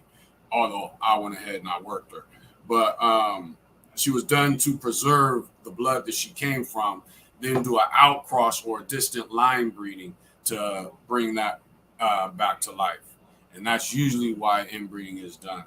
Donna said, get Daryl out there, like, and subscribe. Yes, definitely hit that like button. Thank you, Donna. Let's see here. Got everyone and they mama bred pit bull. Oh, I know. And they won't even just say, I used to breed pit bulls. They always want to say, oh, I used to breed game dogs. And, man, I don't remember people saying game dogs and lying about it until I think I remember it around the late 90s or early to mid 90s when people would say, oh, I breed game dogs. And they were actually lying. They were breeding pit bulls, but they weren't game dogs. And then because game means that the dog is performing, that the dog is proven. And that used to be looked down on when you were just breeding dogs that weren't proven and claiming that you bred game dogs. And then all of a sudden around, I don't know, maybe the 2000s, the early 2000s, it became acceptable to say you bred game dogs just because you bred pit bulls from game lines. But there hadn't been any proven dogs in their lineage for like 10, 15, 20 generations. And so now with the bully breeders, because a lot of the rhetoric and a lot of the gimmicks and the bullshit that has made its way into the bully community. What's up, girl? And don't jump up on me now because you're going to be in the way and there's too many wires under there. Get back. Sadie, go back. Go back. I'm going to feed you in just a second. As soon as I'm done, I'm going to feed you. But there's too many, a lot of the gimmicks that were looked down on in the game dog community have become a way of life in the American bully community. So we got to start cleaning that up. And sometimes some of you who go on Facebook, if you're in the pit bull groups, I try to stay out of the game dog groups, but every now and then you'll see me in there getting into it with somebody. But yeah, that whole game, I bred game dogs, that's a lot of bullshit. If the dogs weren't proven, they weren't game, you were just breeding pit bulls. Have you seen a pregnant female who drools lots and lots? Yes, typically that is because of their stomach. I'm not big into giving dogs anything when it comes to their stomach. But yeah, their stomach gets upset at times. It shouldn't be constant. She may have spells. Just make sure she has access to a lot of water. Make sure you're giving her enough food. A lot of times the food kind of eating the food and the things in the mouth kind of help absorb some of that. But I wouldn't worry about it if you're seeing it excess. If it isn't excess, then definitely take her to the vet. Because of her being pregnant, I don't want to speak too much on it. But what I would say is definitely take her to the vet, have her checked, make sure things are okay. But a lot of times drooling in a dog is due. Now, sometimes it's due to the type of dog we have. They got the floppy jaws and everything. But if she wasn't doing that until she became pregnant, it could be something that's not a big deal. She's got a bunch of babies in her stomach. Sometimes they get an upset stomach, just like pregnant human women. And but if it's constant, if you're noticing that it's constant, just take her to the vet, let them know she's pregnant and she's drooling excessively more, and have the vet take a look at it. Let's see. Daryl has one of the best channels out there. I own a Old English Bulldog and 2 Frenchies. Love your knowledge. Bring on 3-hour lives again. This live, we're going to go ahead and do it. Once I catch up to the comments, that's when I typically stop the live. The internet's doing cool today, though. But I have people telling me they don't like the 3-hour lives because when they they can't make the live part of it. So when they go to watch it later, it's difficult to sit through a 3-hour live, I guess. So I try to get it done, but I think from this point on, we're just going to let the lives do what they do, especially when we finish the series. So again, make sure you guys tune in next Tuesday, which would be, I think, part 4 of the Temperament Series. So those will be shorter. But when there's no actual series going on, then yeah, we'll get back into the longer lives. What's up, Mad King? Thanks for joining on. Let's see, Max. Don't worry, better late than never. I like that logo too. Major League Kennel said we are in Florida and the heat is second to none. Yeah, it is hot out there. I work my dogs at night for long walks and regular obedience before the sun peaks. We work our pups up slowly and extend sessions as they develop. There you go. And that's the definition of the word acclimation. Why does it keep jumping like that? There we go. Let's see here. Keep season. There you go. There you go. He knows what I'm talking about. Heart and Soul Bully said, whelping question. Have you ever had issues with mama dog chewing off the umbilical cord herself? Let them. As long as she's not hurting the pup. I've had dogs do it all the time. Do you help by holding the cord at all? Thank you. I will assist if I notice she's getting a little too close to the pup. Then I'll kind of hold the pup not at a distance, but just kind of be ready to take the pup away in case. I have had a dog that did chew the umbilical cord off a little too close to the pup and injured the pup. But the most important thing about breeding is not the puppies. but the dogs that are being bred. And if the dogs that are being bred are the right dogs, then the puppies are okay. With that being said, you want to let her go through that. Don't not let her do things in fear of the pup. I've told you guys before how Cardi Bull killed one of her pups. She had one pup in front of her. She was nursing others, trying to get to another pup across, and she was trying to keep them, rather than her getting up and letting them fall off and going to get that pup. What she did was she tried to scoop and squash one pup with her forearm, and she ended up killing that pup. I'm not going to stop. I will keep more of an eye on her, but I'm not going to stop her from doing what she does and learning from how she's supposed to learn, due to trying to prevent her from killing a pup. If that makes sense. So yeah, that's part of her nature. She's supposed to do it. Let her complete her instincts. And accidents do happen, but the dogs learn from it and they get better and better from breeding to breeding and litter to litter. And every now and then they are going to accidentally kill a pup, whether they're stepping on them, whatever it may be. And that's why we're supposed to wait till the dog is mature, mentally, not just age, but also mentally, before we start breeding them. But, if there's a concern you have, hold the pup for her so that you can be ready, and pay attention so that you can be ready to pull the pup away. That not only is saving the pup, but it's also a correction. You know what I'm saying? Don't scold her, nothing like that. Just you pulling away is a correction. Give her a chance and bring the pup back to her to let her finish. But she'll understand that, okay, for whatever reasons, I need to be more careful about what I'm doing.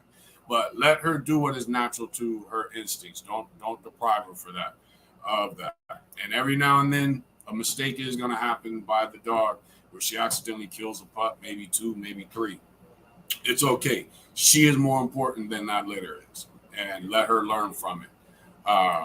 Let's see. Spread some of that diatomaceous earth for outside for the fleas. Yes, I got to get some of that for the fleas and the ticks, because that's really the only thing I think, plus it works on all insects, but I think that is probably going to be the easiest thing to do around here. But I want to do that. I need to also get a solution, I don't know what you call it, the compressors, where you can fill it up with whatever and press it and pump it in the spray. I found one at Walmart. I think it was $120. I found one in the yard that I think is like ancient. It might be worth some money. It's all rusted up. It looks old as hell. But we also found a machete in the yard that looks old as hell. But yeah, definitely. I think that's the route I'm gonna go with the diatomaceous earth, because it's 2 acres, and all these other products, they would just cost too much to do what needs to be done. But that's my next move, because especially not, and I kept telling myself to do it. Then I saw the tick on her last night, and that's when I was like, okay, it's time to jump into gear. But that's my next move. Daryl, are you into husky or any Spitz type dogs? I love huskies. I recently become fond of the Czechoslovakian wolf dog. I like those dogs. I have often meant to look into why they call it the wolf dog. Dude, was that because it was used for guarding? And I always forget to do it. So it's funny that you brought that up. But every time I see one, I say I need to look into why they called it wolf dog. Or was it because wolf was used in the creation of the dog, or was it because I want to say they were a herding dog, not as in herding, but like a livestock protection dog.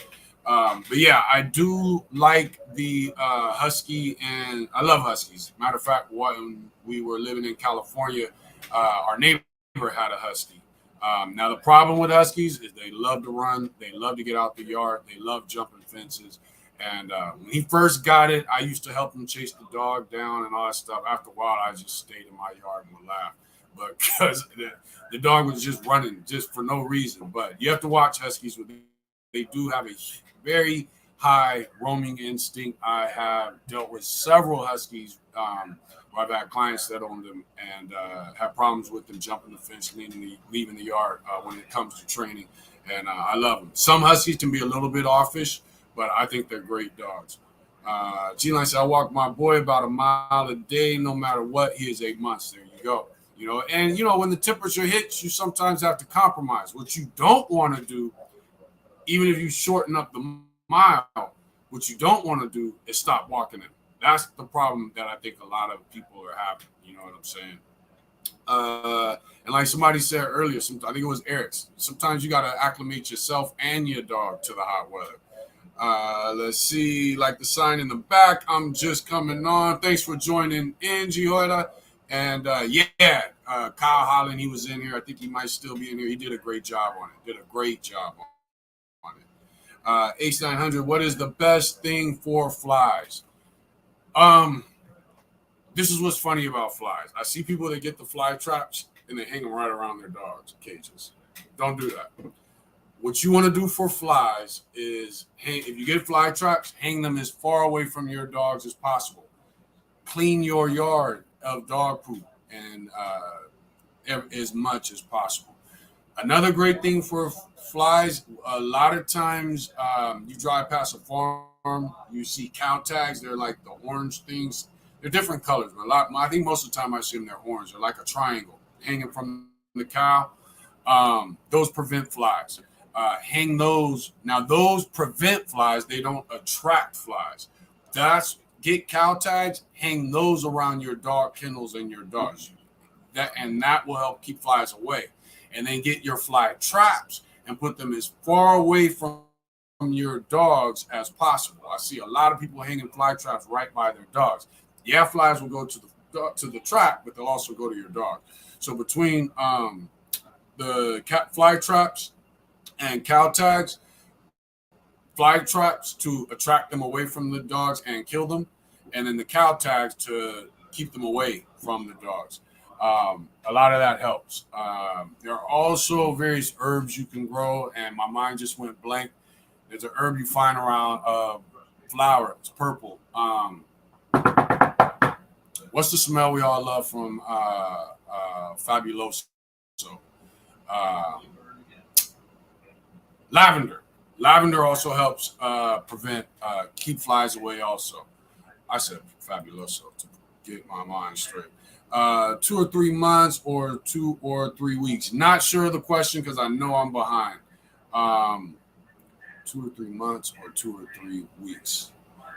I don't remember what the topic was at your question, so make sure to reword it. Gangsta is so nice. Yeah, I like Gangsta because she's gangsta. Erica's yard is full of hitters, certified, health tested, in every way improving performance. There you go. Much respect to her. And the blood is fire. There you go. And good dogs, not just good working dogs, but good dogs, good XL American bullies. Do some people prefer more bone, more mass? Yes, but seeing what her dog, the ability of her dogs, knowing what she puts into her dogs, should never prevent me from breeding to her dogs just because I'm into more bone and more mass. Why not get a great dog included in your breedings and then get back to the more mass and bulldog traits or whatever it is you're looking for? But yeah, I salute her and Brittany Burns. Betsy, what's up? Thanks for joining in. Let's see. Betsy's in the house. Spirit Rider. Thanks for joining in. CBT Boy said, that's my name. That's my last name. Okay, there you go. But I got people there, though. I'm in Oklahoma. Okay, so you in OKC. There you go. Yeah, out here we'll say, did you go to, we call Compton CPT, or we call it Hub City, because that's where a lot of the gang activity started. So we call it Hub City. We also call it CPT. So every time I saw CPT bullies, I always meant to ask you, would keep forgetting. North Arkansas Heat is second to none. Yeah, that's where I'm at, right? No, where am I? I skipped geography in the 10th grade because I changed schools. I'm 5 minutes from the border, like 5 to 10 minutes from the border of Louisiana. But yeah, so I want to say I'm not. Where are we? Hold on. We're going to go ahead and Google it. Where are we? The map. There we go. All right. So we are in Where are we? I never thought about that. I want to say we are in the northern part, though. Why did Amazon come up? I don't need Amazon. There we go. Close that out because you're already slowing up my internet. It's getting slow. And that map's too small for me to see without glasses. There we go. So, yeah, I want to say, let me see here. Oh, it won't let me make it bigger.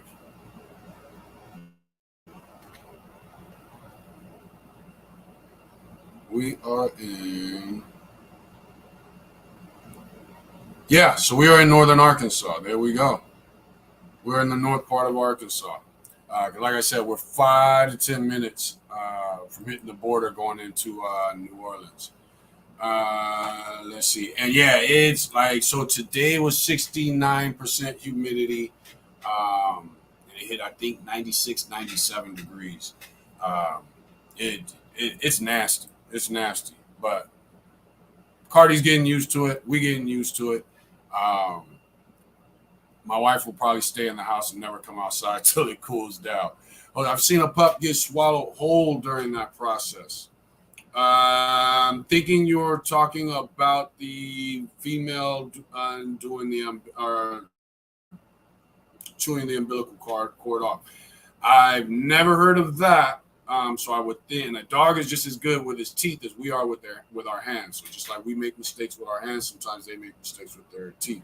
So if she swallowed it, that would be concerning. But I wouldn't take the experience away from her just because so if that's what you're talking about, the same subject. Because like I said, accidents are going to happen. Smooth, what's up, man? Thanks for joining in. Let's see here. Cash says, I believe dog urine is a natural repellent to snakes, but there's always those brave snakes that don't care. Exactly. Matter of fact, the guy next door was telling me that once the dogs start urine peeing around the yard, things like that, we'll notice that less and less stuff comes in the yard. So right now, I've just been focused on keeping the grass short, taking Cardi out, probably about 5-6 times a day. So that she can run the property, pee, poop, you know what I'm saying? And right now she's got one little area that's fenced in, attached to the front door of the hunting house. That I clean. So far, I've been kind of leaving her poop out there at least. So I'm trying to clean it like every other day rather than immediately or every day like I would normally do, because I want her presence to be here. When she gets out and she starts rolling in the grass, I'm letting her do all that. I want them to know. The wild animals in the area to know that dogs is here, because we get bear in this area, we get alligators in this area. Now the closest we did, there's a big lake. There's not a big lake, a big pond, small lake right next door to us. That had an alligator in it a year ago that they had to pull out. Actually, might have been 2 years ago. That alligator came from a stream,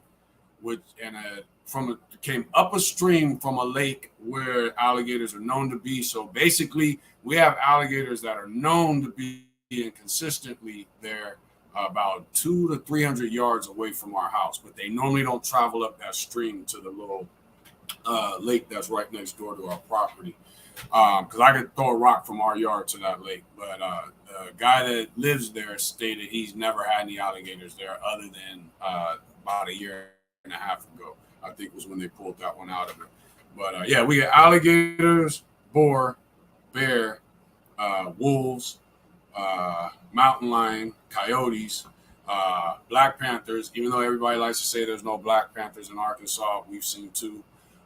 One when I was little, and me and my cousin Aaron, and the other one was about a month ago. My dad and I were on the road, and it just happened to be by the side of the road. By the time we got to pull over, it was gone.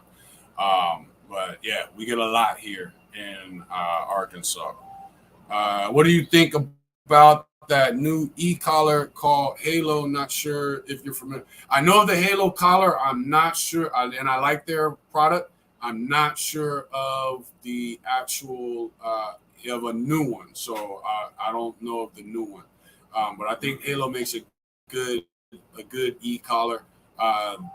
I'm thinking you might be talking the one where it's not like how would you say it?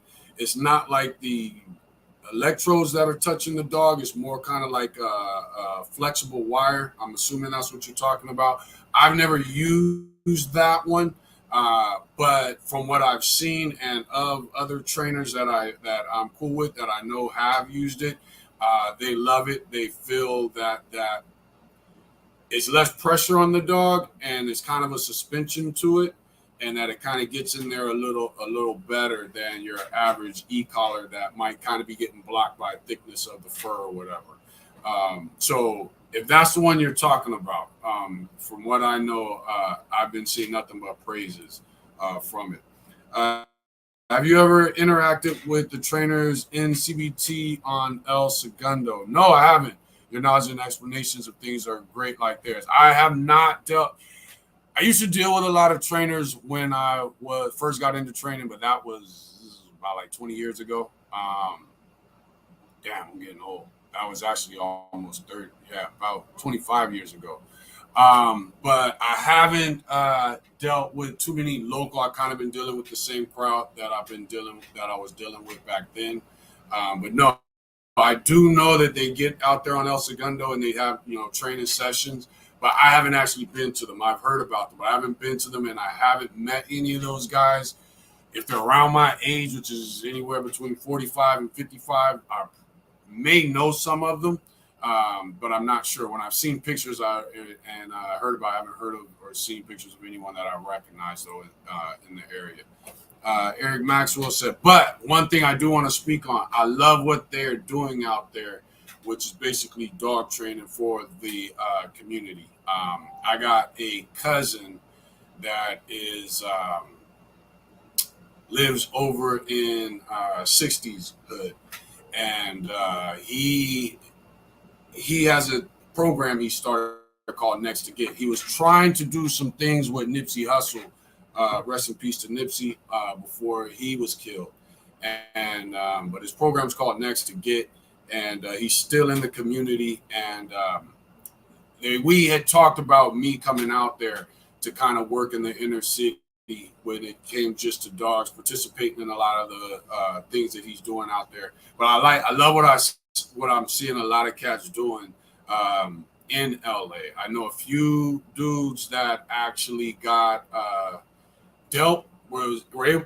not able to go to, but they got locked up in prison, and through prison there was some dog training courses that were done, and then they got out of prison and started working in the community, assisting people with their dogs. And I think a lot of that is great work. Great work. Eric Maxwell said you can also get the food grade diatomaceous earth and powder the dogs directly. Just make sure the dogs will well hydrate. Yes, exactly. Let me start that over so everybody understands what he's saying. You can also get so there's diatomaceous earth that you sprinkle out. And now Eric is talking about the ones that you can add to their food. You can also get the food grade diatomaceous earth. I don't know why they gave it that name. And powder the dogs directly. Just make sure the dog's well hydrated because it can dry the skin out. I know said that for the chat. Exactly. No, and I'm glad you said it. One, just to speak on that last part, don't not say things in these lives because you think Daryl already knows, or Eric already knows, or Belinda or Betsy already know. Make sure if it comes across your mind, type it in there so that other people can hear it, because not everybody knows. Some people have issue with diatomaceous earth because the way it kills bugs is it gets like caught up in them and it kind of breaks them down. From what I understand, it kind of slices them up. There's a food grade of it that people were against using. I don't know if what they were saying was correct, but they felt that it would do the same things to the insides of the dog.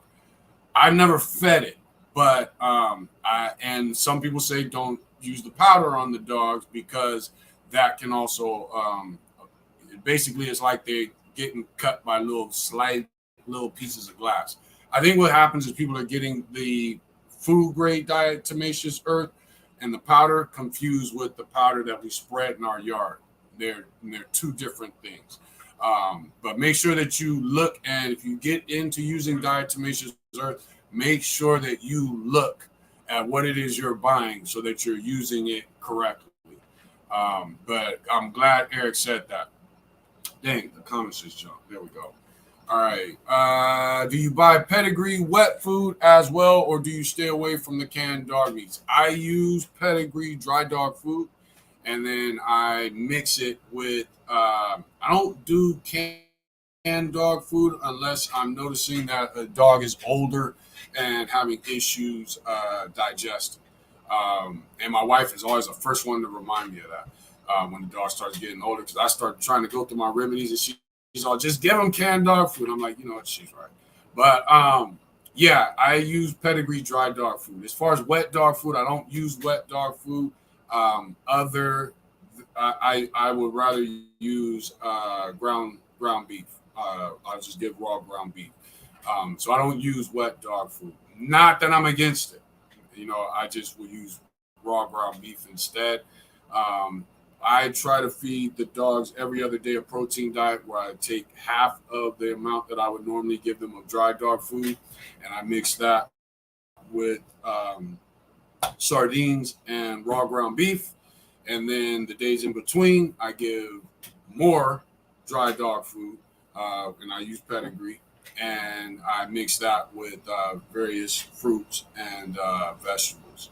And on the days I do fruits and vegetables, I add coconut oil because it's good cleaning out the germs in their mouth, things like that, and also for their coat. And then on the days I do the raw ground beef and the sardines, they're already getting oil from the sardines. Make sure you get them in water. Excuse me. I know you can get them in olive oil, things like that. I stick to just the ones in water. And because water is always going to be water, and then I'll add olive oil to it on those days. I try not to do coconut oil on a daily basis due to the fact that it is a thick oil, but it is antiseptic, so it's very good for our dogs. Lavender, exactly. See, okay, but hold up. Did you think of lavender because I said the flowers, or did you think of lavender because I brought up Fabuloso? You know what I'm saying? You in the Midwest. Is this considered the Midwest? I guess it kind of is, huh? Yeah. James Galley, plants that repel ticks and fleas. That's the best thing you can do for your yard, especially if your yard is 100% focused on, cattle, dogs. You know what I'm saying? So that's the next thing we plan on doing, is getting lavender, mint, things like that repel, fleas. Especially my wife wants to get goats, so we got a section that for some reason didn't click to me until me and my son were talking about it. But we have one fenced-in area for horses that's a smaller section, so I think that'll be perfect for our goats. The problem we've been having with the property is we do have one area that when it rains hard, there's a stream that comes from the neighbor. It goes away when it heats up, but during the raining area, I'm talking even during the summer. So like it rained, what was it, last week? Rained hard for like one day. Well, that stream kicked back up, and then it connects to the stream on the side of the house, which runs down the side to the back part of the property. And then when the lake overflows behind us, it then connects with that stream, and it runs down to that lake where the alligators are, 200 to 300 yards away. But yeah, so definitely we will be getting things growing. And I'm glad you brought that up, because I need to start planting that stuff now and throwing it out there. I just got to, here's my dilemma. I'm planning, I need to get rid of all the weeds that grow here. In the blackberry bushes and all the thorns. And so I know one thing I saw that was natural was, and I got my cousin down the street was like, just get some diesel fuel and hit the whole thing with it and it'll kill everything. But I'm trying not to mess up the soil. So what I would like to do is just get a mixture of vinegar and dish soap. Well, add a little bit of salt to it. Just mix it in slowly till I can't see the salt anymore. Spray that. Of course, anybody you do anything like that, make sure whatever you're using, whatever pump you're using to spray it, make sure you flush it with water afterwards. But I just been been so much going on, and some of the stuff I need to do immediately, I haven't been getting to because other things I need to do immediately. But that's my plan. Spray down the whole yard with that. I do want to throw some diatomaceous earth out first, start killing things, and then spray that. Give that about a day or so to get going, and then start spraying things down with a mixture of vinegar, dish soap, vinegar, and then a little bit of salt, and then dish soap, and then so the salt dissolves into the vinegar, and then start spraying that through the entire property, because the dish soap and vinegar repel snakes, fleas, ticks, etc., and it also helps kill a lot of the weeds and all the stuff that I don't want growing here. Do you get big boars in your area? There are some large boar here. I have not gone boar hunting here. I have seen boar in the area. They are large. My cousin, matter of fact, my son, my dad, my uncles, they went boar hunting. I think it was last year here. Mikey, when you guys went boar hunting, did you do it here in Arkansas or did you guys go to Texas? Oh, you went to Louisiana. Okay. So they did it in Louisiana. But yeah, there are boar here. That they get large boar here. Very large. Let's see. Never went hog hunting, but seems cool to do with some dope, hard hitting dogs. I love it. Floyd, the problem with Floyd and the reason he was focused more on coyotes is because anything Floyd hits, he turns it into a fight. So with a hog, you need a dog that's going to hit it hard to earn that respect, but then stay on it. And as the hog tires out, the dog learns to calm down, but stay locked on the hog and keep it in control. There's no calm in Floyd. He's shaking and fighting the whole way through. So he was better suited, and that's what this hog. We have these hog vests and stuff. But Floyd was better suited for coyotes, bobcats, things like that, because he was only in it for the fight. He wasn't in it for the objective of hunting and catching the hog. When does the G-Line? You didn't finish your sentence, man. Let's see. James Galloway said plants that repel ticks and fleas. Rosemary's another one. Sage thyme. There you go. There you go. And if you can get, and here's another thing about those types of plants: mint, rosemary, sage, thyme, lavender. When you get now, the one problem with lavender is it can attract rabbits. And for me, I don't mind it being on the outskirts, but I don't want nothing coming in here. But rosemary, sage, thyme, mint, they tend to grow very easily. So you can even run your lawnmower over them, and all it does is throw them around and spread them. And next thing you know, they're popping up, especially with like mint. But those are all good for repelling ticks, fleas, ants, spiders, snakes, things like that. You ever hear of Malcolm from LA Master K9, legendary dog trainer? Very good stuff from that camp.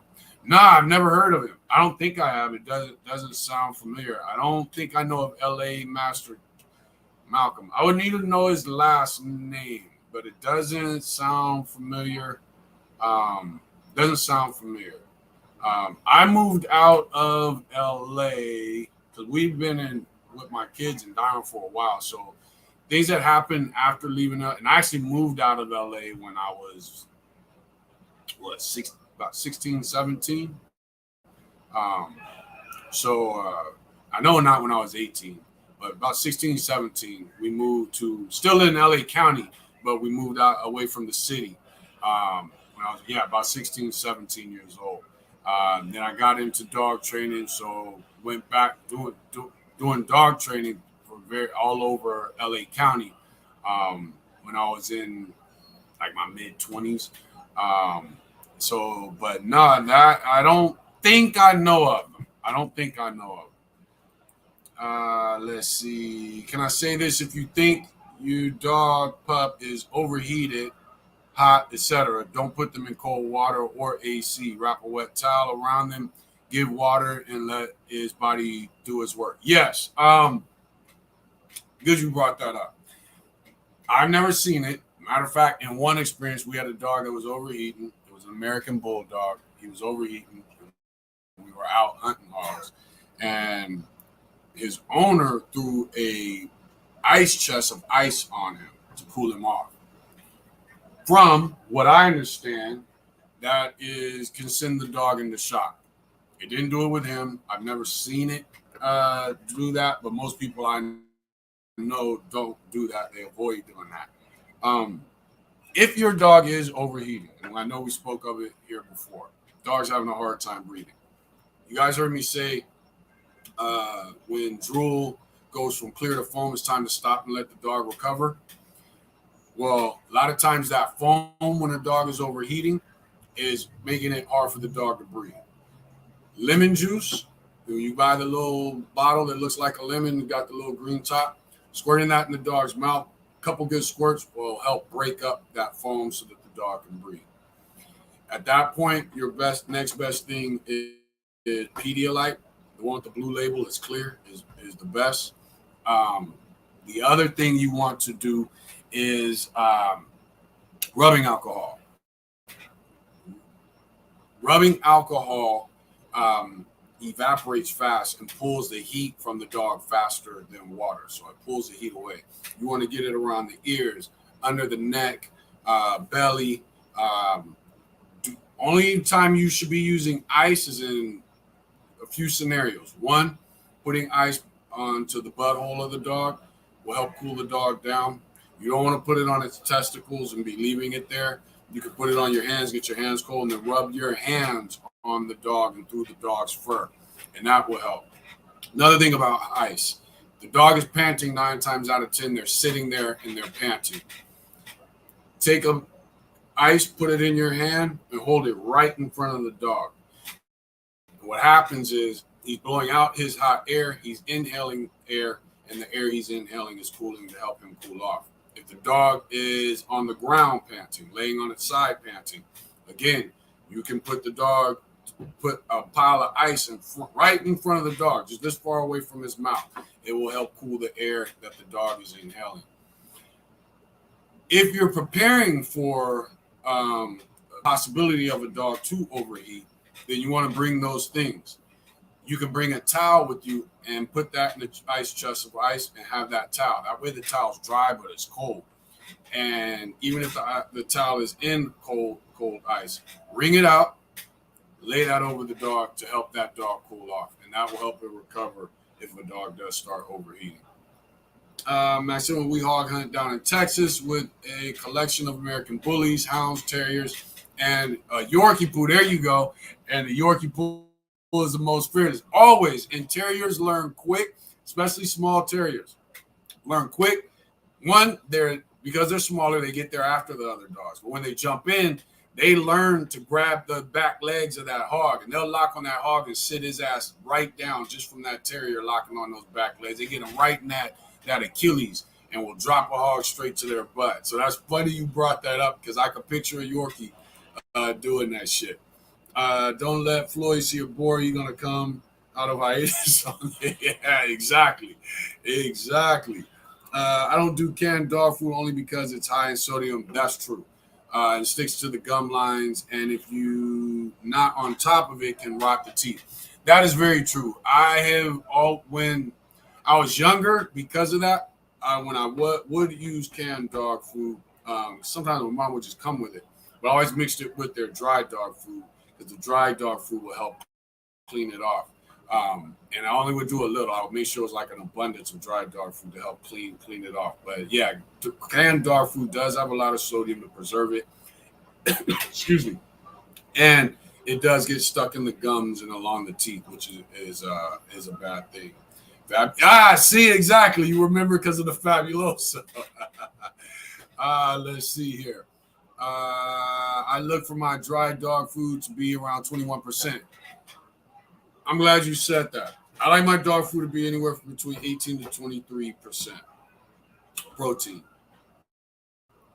If I'm going to work that dog, then 2 months before working that dog, when I start the conditioning period for that, whatever it is we're going to be doing, that is when I will introduce the high protein dog foods.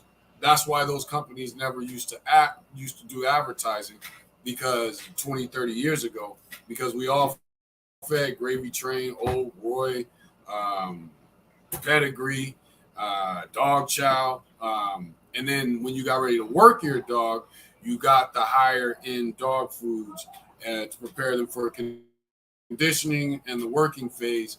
And during the working phase, because you might be out hunting for a week, 2 weeks, whatever it is.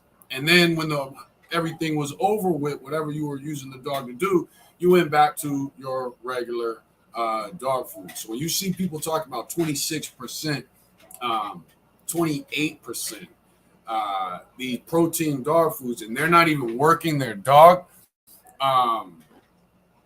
that's just not good for dogs. It's not good for them at all. And what happens is people see, like, especially with the American Bully, people say, "Oh, it's buff, it's got muscle. I need to feed high protein." No, it's buff and has muscle because of its genetics, not because of a high protein diet and a workout. So 18 to 23% is where I like to stick to. Anything over that tends to be excess unless you plan on unless you got a performance coming up, some type of work. Get you a fan and go, hell no. That's just creepy to me. You scream and then the goat passes out. And then once I got used to it, that means I'm going to be outside clapping my hands and yelling at it all the time, trying to make it faint. I think she wants the Nigerian, the pygmy, the small goats. I think that's what she wants. My only concern with the small goats is we do live in an area surrounded by predators. So we got to figure it out. But I know she wants something that's cute. So we got to figure it out. Rosemary, there you go. Let's see. Keeping those deer and other critters away will be crucial.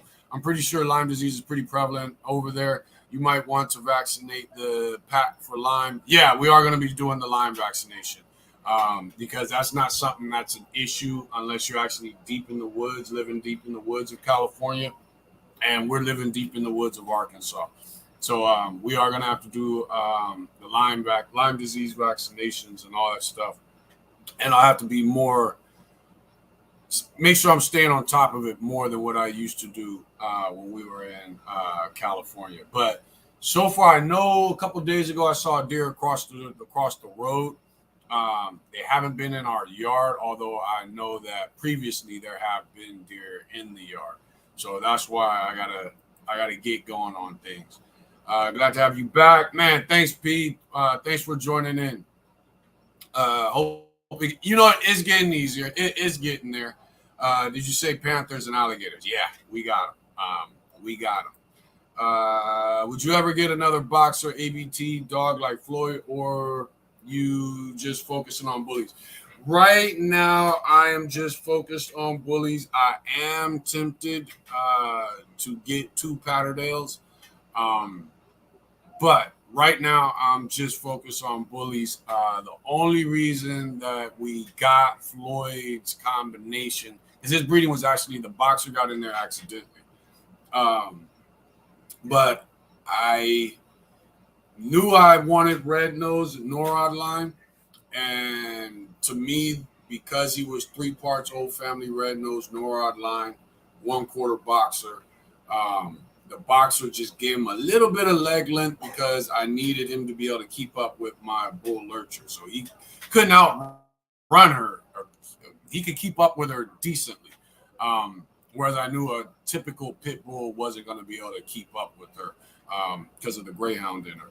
So he was like that perfect combination that came along. Some of his blood was actually blood that I was dealing with when I was younger. So it was just like the perfect combination. If you want grass, you can wait till winter when everything dies, then cover the dirt in Bermuda grass. The Bermuda grass will suffocate out all the weeds. You just gave me some shit I need to write down. Hold on. Good one, James. So wait till the winter, everything dies, and then start spreading Bermuda grass. That is good to know. I did not know that.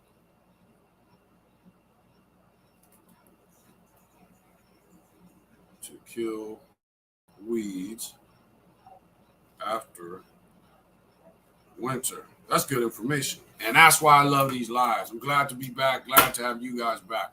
But I did not know that. That's good information right there. Because and I've been talking to a couple people. My cousin told me of another grass. He didn't say Bermuda. But he did tell me of another grass that will help kill the weeds. But I like that you said wait till the winter when everything dies. That makes sense. And then get it going. Very good info right there. Therese Thomas said good information. That's what I'm saying. I'm learning too. Shit, that's good. Let's see. Malcolm was a phenomenal trainer. RP to him. He trained our dog along with us. That camp is very good at their craft. Yeah, I wish.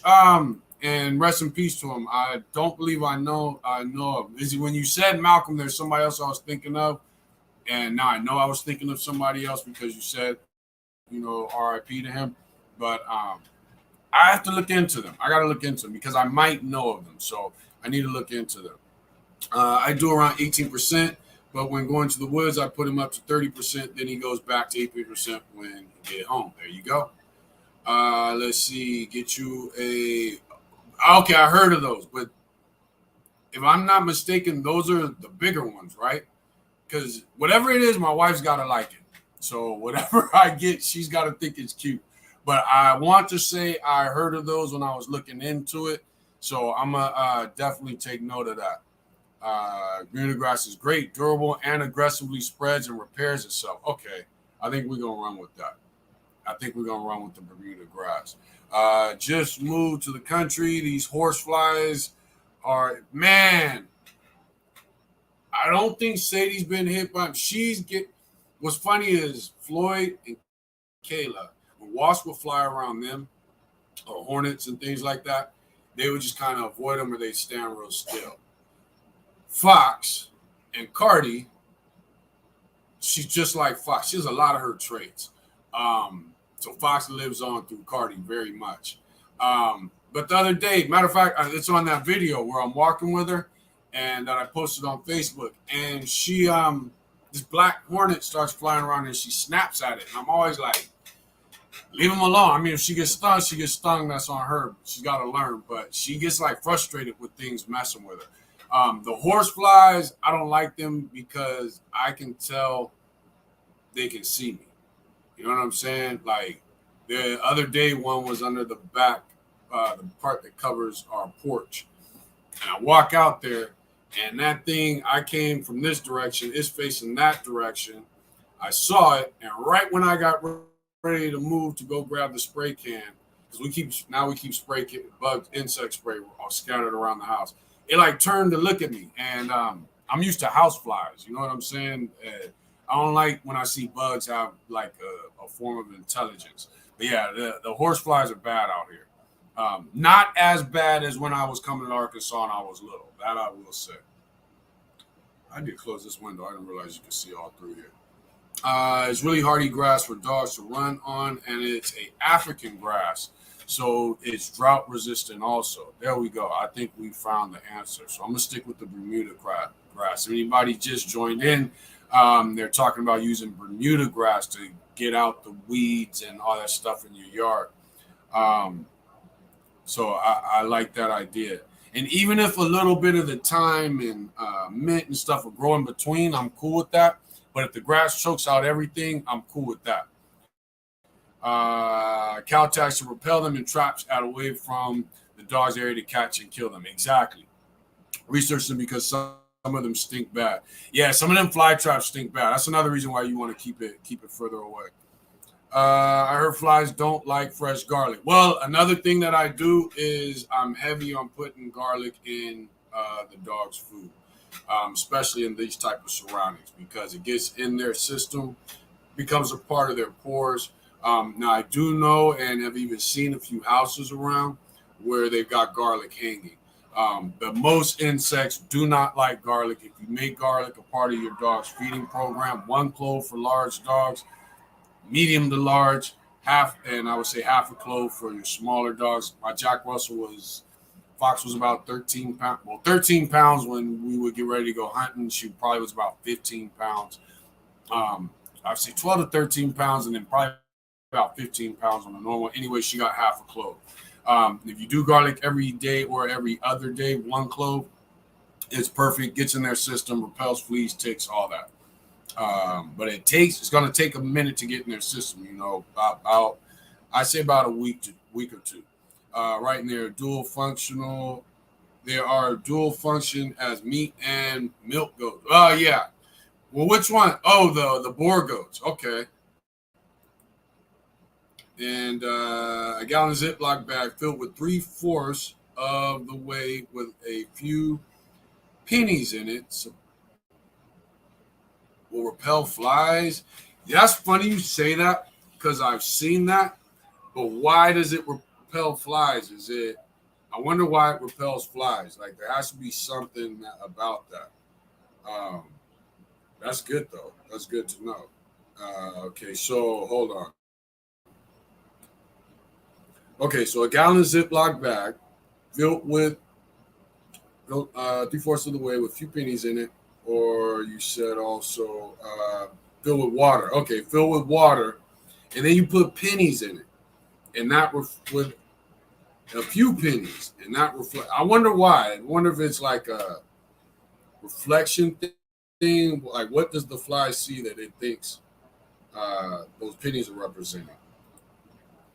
And hang garlic. Okay, yeah. I've seen people hanging garlic, but also giving garlic, putting the garlic in your dog's food is not only good for the dog, but it also in their blood, but in cleansing their system of a lot of toxins.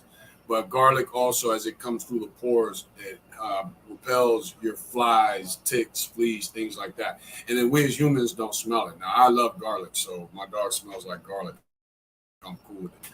But looks like that's the last of the comments. Hey, I'm about to get off of here. I want to thank you guys for joining back in. I know I've disappeared for 3 weeks. I went back, was on the live with Raul, so I'll be back with Raul on Mondays with QBN Kennels. Robin, I, and Rome will be back on Fridays, starting this Friday. So I want to thank you guys for joining back in. Hold on, we got one more. It repels the flies because flies don't like the flashing of the light off the water. I think the pennies are just gives the bags a little weight. So they don't like the flashing of the light, which kind of makes sense because flies see like a bunch at the same time. They got like a million eyes and shit. Look it up. Supposedly something with the reflection. Old farm truck, I guess. Old farm trick, I guess. Makes sense though. I'm gonna get going on all of it. A bit off topic, but how is my Lincoln? He knows it's a weekday, but Marshall is on vacation, so bedtime is different. Not for Lincoln. Waiting for bedtime treats. How? What? So Marshall's on vacation. Well, why is the bedtime changing because Marshall's on vacation? You out partying or something, Betsy? Why is bedtime changing because Marshall's on vacation? Oh, or Marshall's on vacation, so he's home. Is that what you mean? So therefore, y'all out partying, both of y'all, and you messing up Lincoln's sleep time. Did you ever do man? You got to retype that, Frank. Come on now. Did you ever do a live with Terrell? Yes, me and Terrell did a live. But you got to retype that. You're making me uncomfortable. Yeah, we did a live, and it was a great live. That was the first one we had ever done together. We had a good time on the live LIVE. We were asked, questions at random, and it was dope, and it was dope hearing his perspective as somebody who was part of the breed from the beginnings. I knew we saw a lot of things eye to eye when it came to the dogs specifically, but I didn't realize how much until we did that live. And that live, I want to say, is on my page. I don't remember if we did it on StreamYard or not. I'd have to find it. Thanks, Jane. I wasn't sure if that was it. Look at y'all throwing in more comments. Let's see. Dog phone. Who need? Oh shit. Did you ever do a live with Terrell? There we go. Yeah, we did. It was a dope live, and it was strictly on the breed, American Bully. And I really have a lot of respect for him and his perspective. Why is there a mark in here? Digging the sign, Daryl looking nice. Thank you. Kyle Holland did that. Did a great job. It is actually metal. You know what I'm saying? Big. And that shows you how big that thing is. Where's my hand? There we go. Shows you how big that thing is. And let's see here. Sorry, no problem, Frank. No worries, dude. Check your inbox. I'm gonna DM you real quick. All right, cool. I'll check it.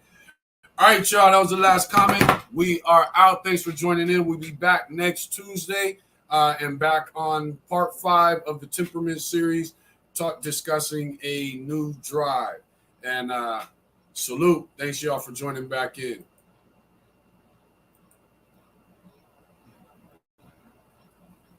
Internet's slow, so it takes it a while to log off. Look at that.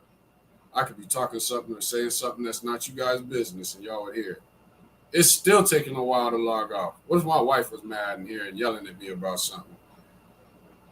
It's still. Am I still live with you guys? Yep. Come on, slow ass internet.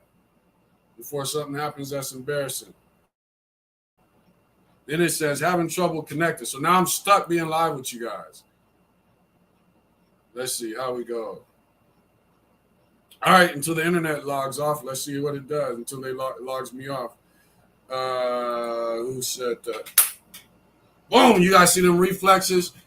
Good thing the live was. There we go. Dead March, just like that. Wait, D. He said, wait, D. Nah, we trying to log off. It won't let me in the broadcast.